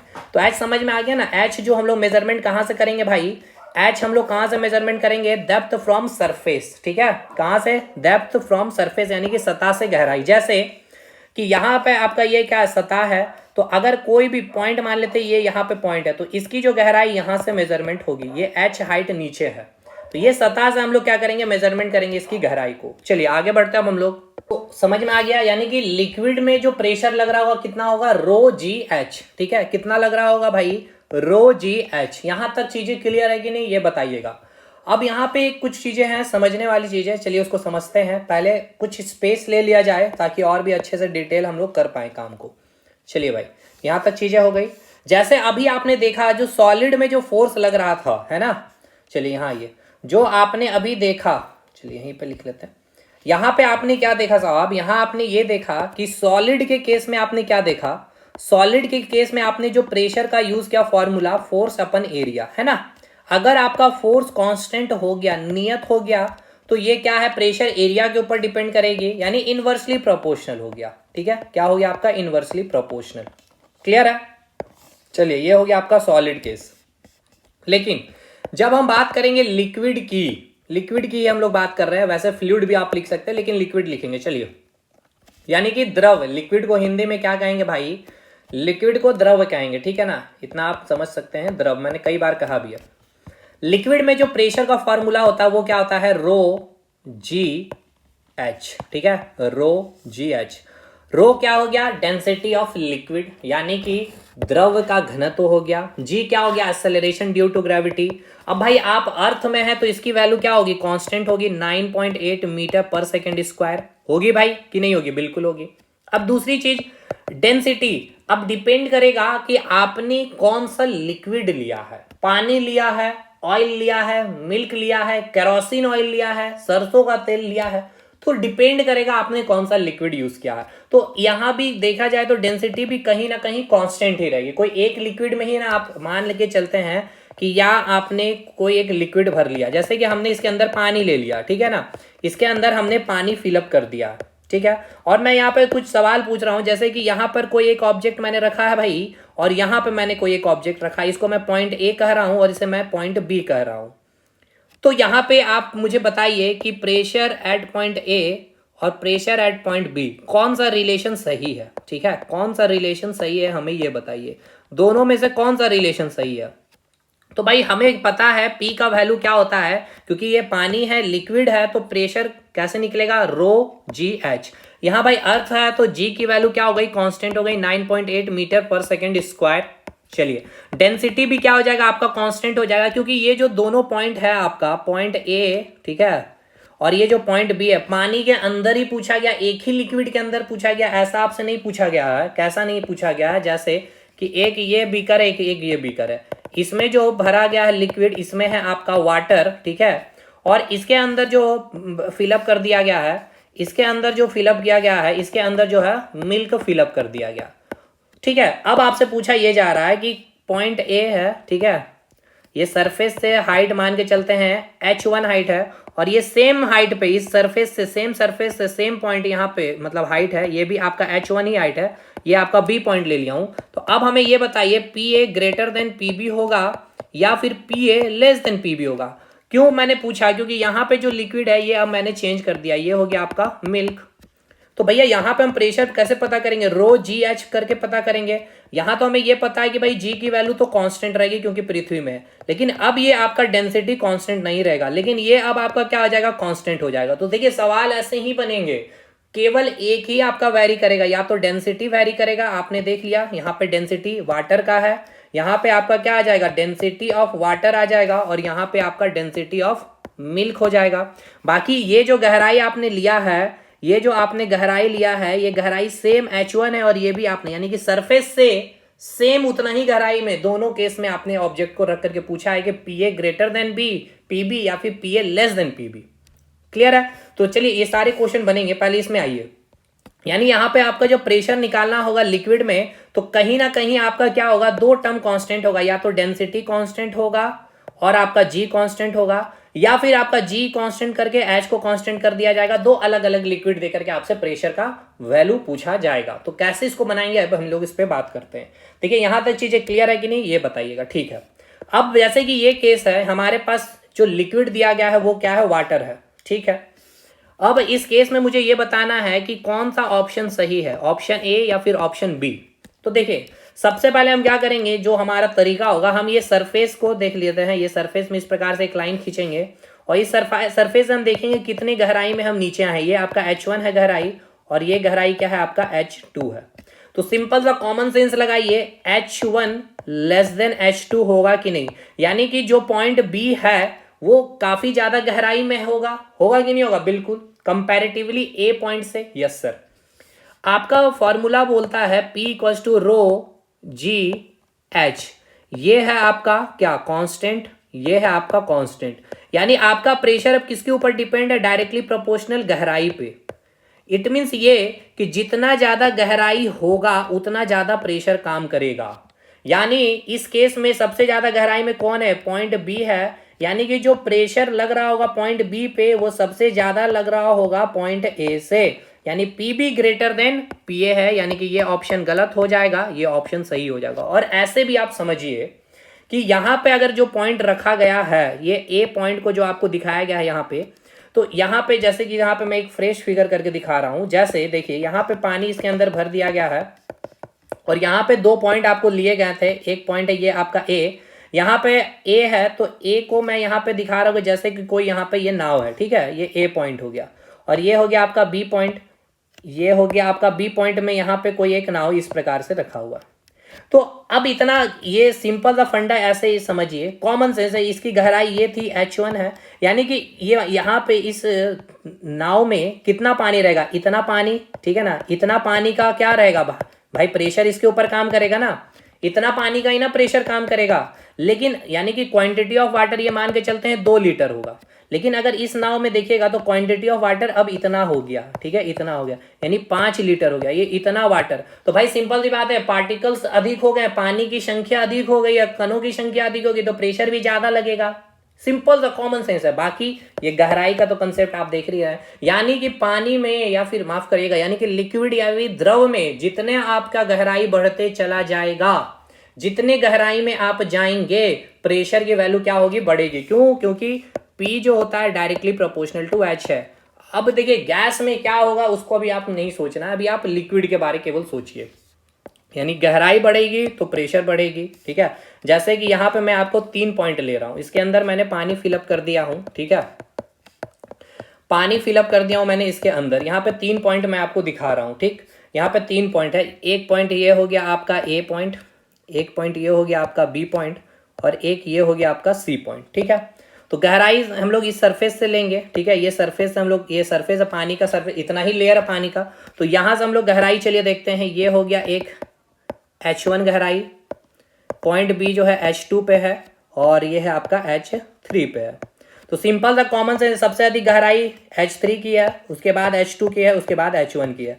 तो भाई जितना ज्यादा गहराई होगा, अभी आपने बताया है sir pressure directly proportional to गहराई होता है, तो pressure at point C greater than होगा pressure at point B greater than है प्रेशर पॉइंट एट ए। और सिंपल सी बात है, यहाँ पे जो पानी का लोड पड़ेगा इतना पानी का लोड पड़ेगा। ठीक है, प्रेशर पॉइंट बी पे इतना पानी का लोड पड़ेगा। ठीक है। और अगर आप कहीं ना कहीं जब देखेंगे ए पे, तो पानी का बस इतना ही प्रेशर काम कर रहा होगा। यहाँ पे 1 लीटर, यहाँ पे 2 लीटर, तो यहाँ पे 3 लीटर होगा पानी। क्वांटिटी भी वाटर की बढ़ जाएगी जैसे जैसे गहराई में जाएंगे। चलिए क्लियर हुआ भाई ये पॉइंट, ठीक है। अब आइए इस केस की बात करते हैं। जब हम 2 वाटर को यूज कर रहे थे, चलिए इसको हटाइए, हम यहाँ पे 2 लिक्विड को यूज कर रहे हैं, 2 वाटर नहीं, 2 लिक्विड जब हम यूज कर रहे होंगे, एक है आपका वाटर है लिक्विड में और एक है आपका मिल्क। तो यहाँ पे बोला ये गया है कि कोई एक पॉइंट है, जैसे कि ये आपका ए पॉइंट है और ये आपका बी पॉइंट है, दोनों सेम गहराई पे हमने क्या किया है, रखा है। यानी कि गहराई H1, यानी कि दोनों हाइट जो है H1 जो है कांस्टेंट है, कांस्टेंट हो गया। जी भी वैल्यू क्या हो गई, कांस्टेंट हो गई। तो P इक्वल्स टू क्या होता है, रो जी एच, यानी ये भी आपका कांस्टेंट हो गया और जी भी आपका कांस्टेंट हो गया। यानी P किसके ऊपर डिपेंड करा, रो पे। तो कैसा रिलेशन है, डायरेक्टली प्रोपोर्शनल टू रो है। यानी ये कि जिसकी डेंसिटी ज्यादा होगी, अगर डेंसिटी वाटर की ज्यादा है तो भैया क्या होगा, इसमें प्रेशर ज्यादा लगेगा। अगर मिल्क का डेंसिटी ज्यादा है तो भैया प्रेशर यहाँ पे ज्यादा लगेगा। अब समझिए, जैसे कि यहाँ पे और भी थोड़ा सा मैं आपको कॉमन सेंस और भी मैं विजुलाइज करवा रहा हूँ इस चैप्टर को। देखिए इतना खुल करके मैं आपको करवा रहा हूँ, देखिएगा। अब यहाँ पे एग्जामिनर आपको कोई डाटा नहीं देगा डेंसिटी का, फिर भी आप इस क्वेश्चन को बनाने के लिए रेडी रहेंगे।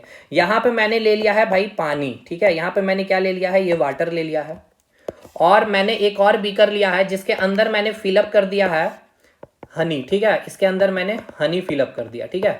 इसके अंदर मैंने हनी, ठीक है ना, शहद फिलअप कर दिया है। ये मैंने क्या ले लिया भाई, मैंने शहद ले लिया, ठीक है, मैंने हनी ले लिया। देखिए ये भी क्या है, लिक्विड है, दोनों लिक्विड ही है, वाटर भी लिक्विड है और हनी भी लिक्विड है, समझिएगा। अब देखिए ये बोला गया सेम पानी उतना ही रखा गया है, 1 लीटर पानी है यहाँ पे भी, और यहाँ पे भी 1 लीटर शहद लिया गया। लेकिन समझिएगा प्रेशर आपसे अब पूछा जाएगा कि यहाँ पे पॉइंट ए है आपका, ठीक है, मैं रेड कलर से इसको डिनोट करूंगा। ये आपका पॉइंट ए है, ये आपकी जो गहराई है सरफेस से, ये आपका H1 है, और ये भी सेम गहराई पे मैंने एक और पॉइंट यहाँ पे हनी में लिया बी, इसकी जो हाइट मैं दिखाया हूँ H2, और मैंने ये कहा कि सेम गहराई पे रखा, यानी कि H1 इक्वल्स टू क्या है आपका H2 है, ठीक है। यानी H1 इक्वल्स टू क्या है, H2 है। मैंने ये बोला सर कि मैंने 2 लिक्विड ली है और दोनों लिक्विड के अंदर मैंने 2 पॉइंट लिया है, पॉइंट ए और पॉइंट बी, और दोनों पॉइंट को मैंने जो सरफेस है, यानी ये जो आपका वाटर का ये जो सरफेस दिख रहा है और यहाँ पे जो हनी का जो सरफेस दिख रहा है, उसकी सरफेस से सेम गहराई पे दोनों पॉइंट को मैंने रखा है। तो पॉइंट ए पे जो प्रेशर लग रहा होगा और जो पॉइंट बी पे जो प्रेशर लग रहा होगा, कौन सा रिलेशन सही होगा, P A greater than P B होगा या फिर P B greater than P A होगा, ये आप हमें बताइए, ठीक है। तो बताइएगा कैसे बताएंगे भाई। चलिए, तो सबसे पहले हमें पता है कि ये दोनों क्या है, हनी या वाटर, ये क्या है आपका लिक्विड का केस है, यानी लिक्विड के अंदर प्रेशर आपसे पूछा जा रहा है। तो प्रेशर हम लिक्विड के अंदर कैसे निकालते हैं, रो जी एच करके। इसमें आपका एच का तो वैल्यू कांस्टेंट आपको कर दिया गया है, जी का भी वैल्यू आपको कांस्टेंट कर दिया गया है। यानी अब टोटल जो खेल है आपका किसके ऊपर डिपेंड कर रहा है, डेंसिटी के ऊपर में। आपको वाटर का डेंसिटी क्या पता है, चलिए मुझे 1 सेकंड के लिए मान के चलते हैं कि आपका वाटर का डेंसिटी आपको नहीं पता है, ना ही आपको डेंसिटी ऑफ हनी का आपको पता है, H4 हनी। अब आइए कुछ चीज़ों को देखिएगा। देखिए ये मैंने पानी लिया, ठीक है, इसके अंदर मैंने पानी फिलअप किया है और इसके अंदर मैंने ब्लू कलर से, ठीक है, ब्लू कलर से मैंने हनी को दिखाया, ठीक है। थोड़ा स्ट्रक्चर भी हनी लाइक बनाना होगा मुझे, क्योंकि घना ज़्यादा होगा ना भाई हनी, समझ गए होंगे, मैंने वर्ड यूज़ कर लिया घना घना घना घना, यानी काफ़ी ज़्यादा थोड़ा सा इसमें जो क्या होता है ना, मॉलिक्यूल सटे सटे होंगे। अब से देखिएगा खैर चीज़ों, देखिए इसके अंदर जब पानी और शहद क्या है, पदार्थ है तो छोटे छोटे कण है, तो इस पानी के अंदर जो पार्टिकल्स होंगे इस प्रकार से होंगे, इस प्रकार से होंगे, इस प्रकार से होंगे, ठीक है। लेकिन जब इस हनी के अंदर जब आप पार्टिकल्स को माइक्रोस्कोप से देखेंगे तो आपको इस प्रकार से सटे सटे मिलेंगे। यानी यहाँ पे जो हनी का जो केस में आप देख रहे होंगे डेंस सटे सटे, यानी कि ज्यादा घना है। यानी कि देखिए इतना ही एरिया में यहाँ पे कण का संख्या कितना है, 1 2 3 4 5, यानी कि यहाँ पे 5 कण है, यानी कि 5 पार्टिकल है। और यहाँ पे देखेंगे 1 2 3 4 5 6 7, यहाँ पे सेम क्षेत्रफल में 7 कण है, यानी चिपके चिपके होंगे, यानी डेंसिटी ज्यादा होगा। डेंसिटी यानी कि हनी का क्या होगा, ज्यादा होगा। हनी की डेंसिटी क्या होगी मेरे भाई, हनी की डेंसिटी ज्यादा होगी। समझ में आ गया, बिना आपको वैल्यू पता किए भी आप पता कर सकते हैं वाटर से। यानी कि जो वाटर की जो डेंसिटी है वो कम है किससे, डेंसिटी ऑफ हनी से, किससे, डेंसिटी ऑफ हनी से। तो आप समझ गए, यानी कि pressure directly proportional to density होता है। डेंसिटी जिसकी ज्यादा प्रेशर वहां ज्यादा लगेगी, डेंसिटी जिसकी कम प्रेशर वहां पे क्या होगा, उतना ही कम लगेगा। तो अब आपको समझ में आ गया होगा इसका सही जवाब, इसका सही जवाब बता पा रहे हैं यहाँ पे, क्या आप यहाँ पे बता पा रहे होंगे कि जो डेंसिटी ऑफ वाटर है भाई साहब वो less than density of honey है। इट मीन्स आपका प्रेशर जो डिपेंड कर रहा है डेंसिटी के ऊपर में, तो प्रेशर किसका सबसे ज्यादा होगा, किस पॉइंट पे, बी पॉइंट पे सबसे ज्यादा लगेगा। क्यों ज्यादा लगेगा, क्योंकि हनी की डेंसिटी ज्यादा है, हनी की डेंसिटी ज्यादा है तो प्रेशर भी ज्यादा लगेगा। तो और अगर एक के केस में देखा जाए तो वाटर है, तो वाटर की डेंसिटी क्या है भाई, कम है, कम है तो यहाँ पे प्रेशर कम लगेगा, तो पीबी ग्रेटर देन पीए होगा। बताइए कोई दिक्कत है समझने में। तो क्वेश्चन कैसे भी आएगा तो आपसे क्वेश्चन नहीं छूटेगा। चलिए यहाँ तक चीजें क्लियर हो गई होगी, आगे बढ़ते हैं। प्रेशर के पूरे टर्म को खत्म करना है भाई। देखिए यहाँ पे वही दिखाया गया है, यहाँ पे आ जाइए, यहाँ तक हमने कर लिया ना भाई। एच का मैंने गहराई के बारे में बता दिया कि जितना गहराई में आप जाएंगे गहराई बढ़ेगा प्रेशर बढ़ेगा, गहराई घटेगा प्रेशर भी घटेगा। यहाँ पे मैंने 3 पॉइंट लिए, point A, point B, point C. गहराई सबसे ज्यादा सी पे है तो प्रेशर एट पॉइंट सी ज्यादा होगा कंपैरेटिवली बी, और ये आपका ए होगा, ठीक है ना, ये हो गया आपका ए। चलिए यहाँ मैंने लिख दिया है कि हम पानी में जितने गहराई पर जाएंगे यानी हमारी गहराई बढ़ेगी, गहराई बढ़ेगी तो प्रेशर भी बढ़ते चला जाएगा। अब द्रव्य के 5 नियम है, पांचों नियम पे हम लोग डिस्कशन करेंगे, खत्म करेंगे भाई आज, ठीक है ना। द्रव्य के दाब के नियम यानी लॉ ऑफ लिक्विड प्रेशर, क्या क्या दाब जो है लिक्विड के अंदर जो लग रहे हैं ना, 5 लॉ है, नियम है भाई, कॉमन से सेंस के नियम है और यहां से सवाल बन जाते हैं। पहला नियम क्या बोला गया है, pressure at any point in a liquid is directly proportional to depth from surface of liquid. क्या बोले सर, इसका हिंदी बताइएगा। यहां बोला गया है कि किसी भी द्रव में सतह से जितने भी नीचे उतरते जाएंगे तो प्रेशर बढ़ता जाएगा क्योंकि गहराई बढ़ती जाएगी। ये मैंने अभी बताया भी, ये पहला नियम है। जैसे कि यहाँ पे आपको पॉइंट ए लिया गया है, जैसे यहाँ पे आपका पॉइंट ए लिया गया है, ये हो गया आपका पॉइंट बी, ये हो गया आपका पॉइंट सी, ठीक है। माफ करिएगा, ये मैंने दूसरा ले लिया, यहाँ पे दूसरा आपको एग्जांपल लेकर समझाएगा। चलिए ठीक है, यहाँ पे क्या बताया गया आपको समझिएगा, इसी एग्जांपल को देखिएगा। देखिए यहाँ पे एक बीकर लिया गया है इस प्रकार से, ठीक है, और बीकर में क्या कर दिया गया, 3 होल किए गए हैं। देखिएगा एक होल है, ये आपका ए होल है, ये आपका होल बी है और ये आपका होल सी है, ठीक है। ये हो गया ए होल, ये हो गया आपका बी होल, ये हो आपका सी होल, ठीक है भाई।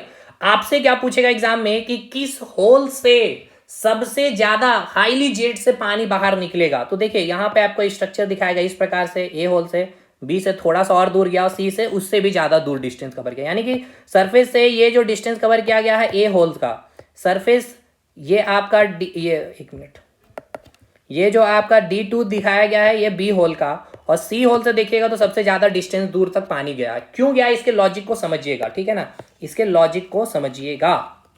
क्वेश्चन पूछता है ये, तो ये वही कंसेप्ट पे ही बनेगा। देखिएगा यहाँ पे जैसे कि ये जो हॉल है इसकी गहराई इस सरफेस से देखिए क्या है आपका, ये H1 है, ठीक है। सेम अगर बी में देखिएगा तो इसकी गहराई क्या हो जाएगा, ये आपका H2 हो जाएगा। और अगर आप सी पे गहराई अगर देखिएगा तो इस सरफेस से क्या हो जाएगा, H3 हो जाएगा। वही मैंने यहाँ पे भी दिखाया, सी पॉइंट में इसकी गहराई H3 है, ठीक है। और यहाँ पे आपको दिखाया गया है ये आपका बी होल पे H2 दिखाया गया हाइट है, और आपको यहाँ पे जो दिखाया गया है ये ए पॉइंट पे H1 हाइट यानी कि गहराई दिखाया गया। तो गहराई में सबसे ज्यादा कौन सा होल है, यानी ये छिद्र सी पॉइंट पे है, तो सबसे ज्यादा प्रेशर कहाँ लगेगा, सी पे, तो ज्यादा दूर तक जाएगा पानी।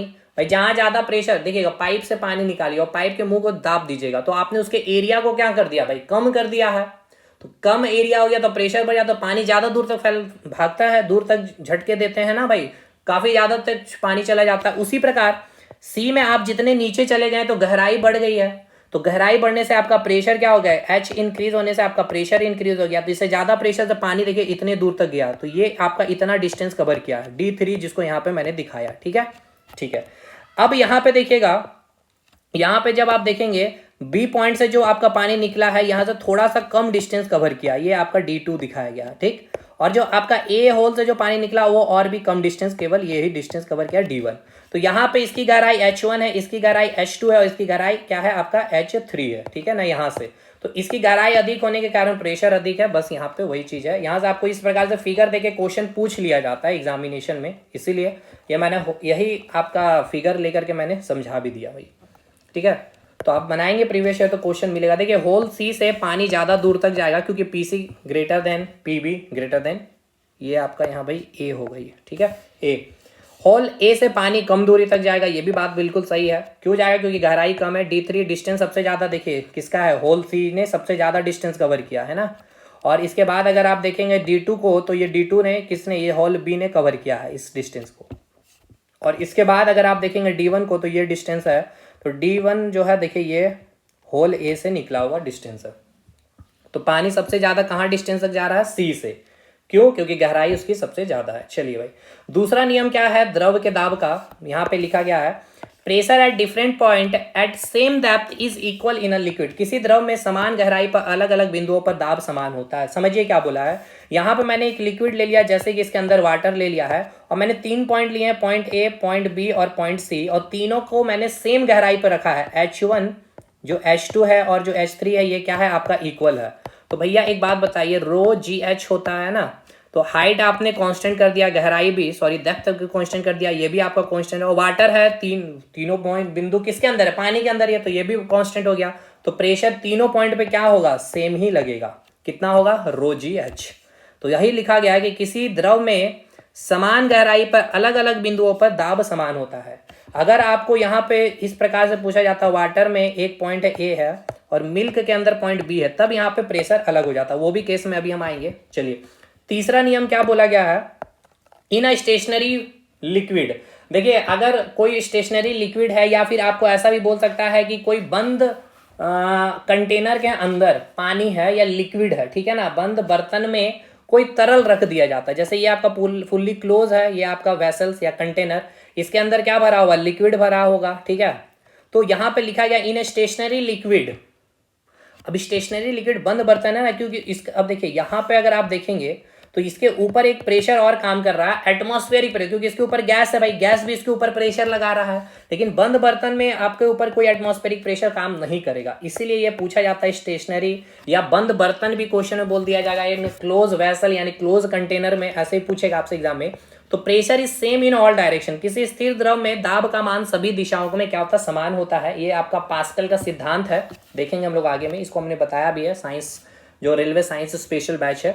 चलिए खैर ऊपर आइए, तो देखिए यहाँ पे ये मैंने दिखाया कि ये आपका पॉइंट B है, तो पॉइंट B ये ये बर्तन बंद है, तो चारों तरफ चारों दिशाओं में जो प्रेशर लगेगा P ही लगेगा, यानी ρGH ही लगेगा, यानी कि सेम इन ऑल डायरेक्शन, सभी दिशाओं में समान प्रेशर लगेगा। चलिए तीसरा लॉ हो गया क्लियर। चलिए ये पूछा गया क्वेश्चन है भाई, वेरी वेरी इंपॉर्टेंट ये क्वेश्चन पूछा गया। स्टेशनरी लिक्विड भी बोला गया, यानी रुका हुआ लिक्विड है, द्रव है, या बंद बर्तन में रखा गया कोई तरल, या फिर बोल सकता है कि इन क्लोज वेसल में रखा गया कोई फ्लूइड है। किसी भी बिंदु पे जो प्रेशर लगेगा वो क्या होगा, समान होगा, इक्वल होगा, या अधिक होगा, या कम होगा, क्या होगा, तो भाई आप क्या बोलेंगे, सेम इन ऑल डायरेक्शन में लगेगा। पॉइंट 4 देखिए यहाँ पे जो वेसल्स लिखा गया है अलग अलग शेप के लिए गए हैं, तो इससे क्वेश्चन पूछा जाता है। Pressure in a liquid does not depends upon on shape of vessel, it only depends on depth. किसी द्रव में दाब का मान जो है बर्तन के आकृति या डिजाइन पर निर्भर नहीं करता है, बल्कि केवल गहराई पर ही निर्भर करता है। जैसे कि देखिए एक कंटेनर आपको इस प्रकार से सिलेंड्रिकल फॉर्म में लिया गया है, ठीक है, सेम वाटर ही यहाँ पे फिलअप कर दिया गया है, इसमें भी वाटर रखा गया है। और ये कंटेनर आपको मैंने इस शेप में दिखाया गया आपको, इसमें भी आपका वाटर ही फिलअप कर दिया गया है, ठीक है। और एक कंटेनर इस प्रकार से एक एंगल में रख दिया गया और इसके अंदर भी आपका वाटर फिलअप कर दिया गया है। और जो देखिए जो पानी का जो लेयर है एकदम सेम लेयर पानी का फिलअप किया गया है तीनों में, ठीक है ना, यानी लेयर सेम है। चलिए मैं एक बार अच्छे से यहाँ पे दिखा दूं, यानी एक तो ये सेम है, आपको पता चल गया कि लिक्विड तीनों में क्या है, वाटर ही, मैं आप या ऑयल ले लिया, मतलब लिक्विड कांस्टेंट रखना है, ठीक है। और यहाँ पे ये बोला गया, देखिए pressure in a liquid does not depends upon the shape of vessel. तो यहाँ पे ये बताया जा रहा है कि अगर आपने सेम लिक्विड लिया, वाटर लिया, ठीक है, और जो सरफेस जो आपने लेयर पानी का जो तल लिया वो भी सेम रखा है, और ये पॉइंट पे आप पूछ रहे पॉइंट ए, पॉइंट बी और पॉइंट सी, जिसकी गहराई आपने H1 लिया है, इसका आपने H2 लिया है और इसका आपने H3 लिया है। सेम गहराई पे तीनों पॉइंट को रखा, H1 equals to H2 equals to H3 है, लेकिन बस फर्क इतना है कि आपने एक सिलेंडिकल शेप लिया है, एक इस प्रकार से सर्पिलाकार आपने एक शेप ले लिया और एक एंगल पे आपने इसको झुका करके रख दिया है। तब इस केस में प्रेशर क्या होगा, वो भी आपका इक्वल होगा। क्यों? क्योंकि प्रेशर इक्वल टू होता है रो जी एच। गहराई आपने कांस्टेंट रख दिया है, देखिए H1 इक्वल टू H2, यानी कि सेम गहराई पे आपने सरफेस से लिया है पॉइंट तीनों को। जी कांस्टेंट ही रहेगा और डेंसिटी भी कांस्टेंट, क्योंकि तीनों केस में क्या है आपका वाटर ही फिलअप है। तो ये भी पॉइंट आपसे पूछा जाएगा। यानी यहाँ कहने का मतलब ये है कि आप कोई भी शेप ले लीजिए, अगर आप लिक्विड चेंज नहीं कर रहे हैं और गहराई भी सेम रख रहे हैं तो ये आपका प्रेशर पे कोई इंपैक्ट नहीं पड़ेगा। चलिए अंतिम नियम क्या है, pressure eight same depth will be different from different liquid. समान गहराई पर अलग अलग द्रवों के लिए दाब का मान अलग होगा। ये मैंने बताया भी है। जैसे कि देखिए 3 कंटेनर हमने लिया है, ठीक है, एक में हमने वाटर फिलअप कर दिया है, एक कंटेनर में हमने ऑयल फिलअप किया है और एक कंटेनर में आपने दूध फिलअप कर दिया है, ठीक है। चलिए यहाँ पे हमने एक पॉइंट लिया है पॉइंट ए, यहाँ पे मैंने पॉइंट बी लिया है और यहाँ पे मैंने पॉइंट सी लिया है, और तीनों ध्यान रखना तीनों जो पॉइंट हमने लिया है सेम गहराई पे हमने लिखा है। H1 लिया है, ये आपका H2 है और ये आपका H3 है। ये तीनों जो गहराई है हमने इक्वल रखी है, ठीक है। तो देखिए P इक्वल्स टू क्या होता है, रो जी एच। ये आपका कांस्टेंट है, जी एच आपका कांस्टेंट है। लेकिन इस बार आपका देख रहे हैं क्या कि इस बार आपका डेंसिटी कांस्टेंट नहीं है। तो अब डिपेंड करेगा डेंसिटी किसकी अधिक है, क्योंकि ये वाटर है तो वाटर का डेंसिटी कुछ अलग होगा, रो 1 है, ऑयल का डेंसिटी रो 2 है और मिल्क का डेंसिटी रो 3 होगा। तो अब डिपेंड करेगा, जैसे कि मान के चलते हैं ऑयल का डेंसिटी अधिक है तो प्रेशर एट पॉइंट बी सबसे ज़्यादा होगा, उसके बाद मिल्क का होगा। तो जैसे यहाँ पे pressure at point B greater than pressure at point C greater than pressure at A, ठीक है। तो भाई सबसे ज़्यादा डेंसिटी किसकी है, भाई सबसे ज़्यादा डेंसिटी है ऑयल की, तो प्रेशर सबसे ज़्यादा पॉइंट बी पे लगेगा। हमने देखिए सेम गहराई पे रखा भी है, इसके बावजूद भी बी पॉइंट पे प्रेशर ज़्यादा काम करेगा, क्योंकि यहाँ पर हमने लिक्विड चेंज कर दिया। यहाँ दारू या मिल्क आप बोल ले तो इसकी डेंसिटी ऑयल से क्या होती है, कम होती है, बट वाटर से ज़्यादा होती है। इसलिए प्रेशर जो लगेगा यहाँ पे पॉइंट सी में, जो आपकी जो ऑयल है उससे तो कम होगी लेकिन वाटर से ज़्यादा लगेगी, और सबसे कम प्रेशर आपका लगेगा पॉइंट ए में, यानी कि वाटर में। समझ में आ गया? तो ये यहाँ तक चीज़ें हैं, आगे कंटिन्यू करेंगे डेंसिटी में, और भी बहुत सारी चीज़ें हैं, ठीक है। तो चलिए मिलेंगे अगले क्लास में। और एक ध्यान रखना है कि देखिए यहाँ पे जो अभी आपको वीडियो अपलोड अभी एप्लीकेशन में दिखेगा, ठीक है ना, तो यहाँ पे आपको इस प्रकार से क्लास 9, देखिए कंफ्यूज नहीं होइएगा, आप बार बार मैसेज करते, क्लास 9 में मास विद डेंसिटी ही रहेगा, लेकिन यहाँ से आपका डेंसिटी अब स्टार्ट होगा, चलेगा भाई 4-5 क्लासेस चलेंगे, यानी कि यहाँ पर भी मास विद डेंसिटी में भी 12-13 क्लास आपको टोटल दिखने को मिल जाएगा। 13, 14, 15 तक ही जाएगा, 6-7 क्लास लगेंगे अभी डेंसिटी खत्म करने में। उसके भी क्वेश्चन वगैरह भी करने हैं, अच्छे अच्छे क्वेश्चन। जैसे कि चलिए हम लोग क्वेश्चन भी लगा ही लेते हैं, जैसे कि मैं आपको एक कुछ क्वेश्चन आपको करवाता हूँ, ठीक है ना। ठीक है, देखिए एक क्वेश्चन जो आपका पूछा गया एकदम अभी नियम पे ही क्वेश्चन है ये आपका, अभी हम लोग पढ़ भी लिए इसको। क्वेश्चन ये है कि द प्रेशर, ठीक है ना, the pressure in a fluid, the pressure in a fluid that is at rest. Hindi में इसको क्या लिखेंगे, स्थिर अवस्था में, ठीक है ना, स्थिर अवस्था में, स्थिर अवस्था में रखी गई, ठीक है ना, स्थिर अवस्था में रखें किसी द्रव पर दाब, स्थिर अवस्था में रखें, स्थिर अवस्था में रखें, बताइएगा इसका सही उत्तर क्या होगा। स्थिर अवस्था में रखें, ये पूछा गया क्वेश्चन है आपके एग्जाम में।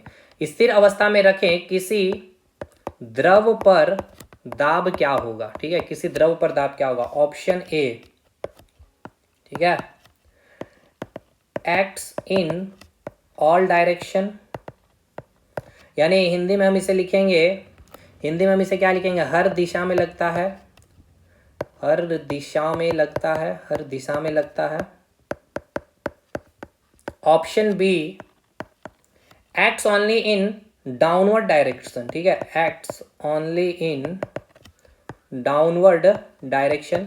हिंदी में लिख दे रहे हैं केवल नीचे की तरफ, ठीक है, केवल नीचे की तरफ लगेगी दाब, यानी द्रव के द्वारा दो दाब लगेगा वो केवल नीचे की तरफ, पूरा नहीं लिखूंगा, ठीक है ना, केवल नीचे की तरफ।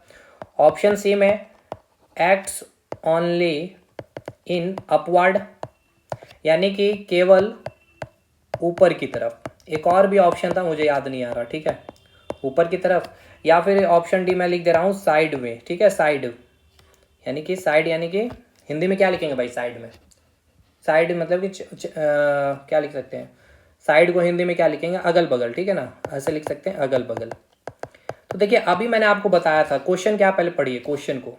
The pressure in a fluid that is at rest, ठीक है ना, रेस्ट में है भाई, लिक्विड क्या है, रेस्ट में है, स्थिर अवस्था में रखे किसी द्रव पर क्या दाब होगा, द्रव पे क्या लग रहा होगा दाब।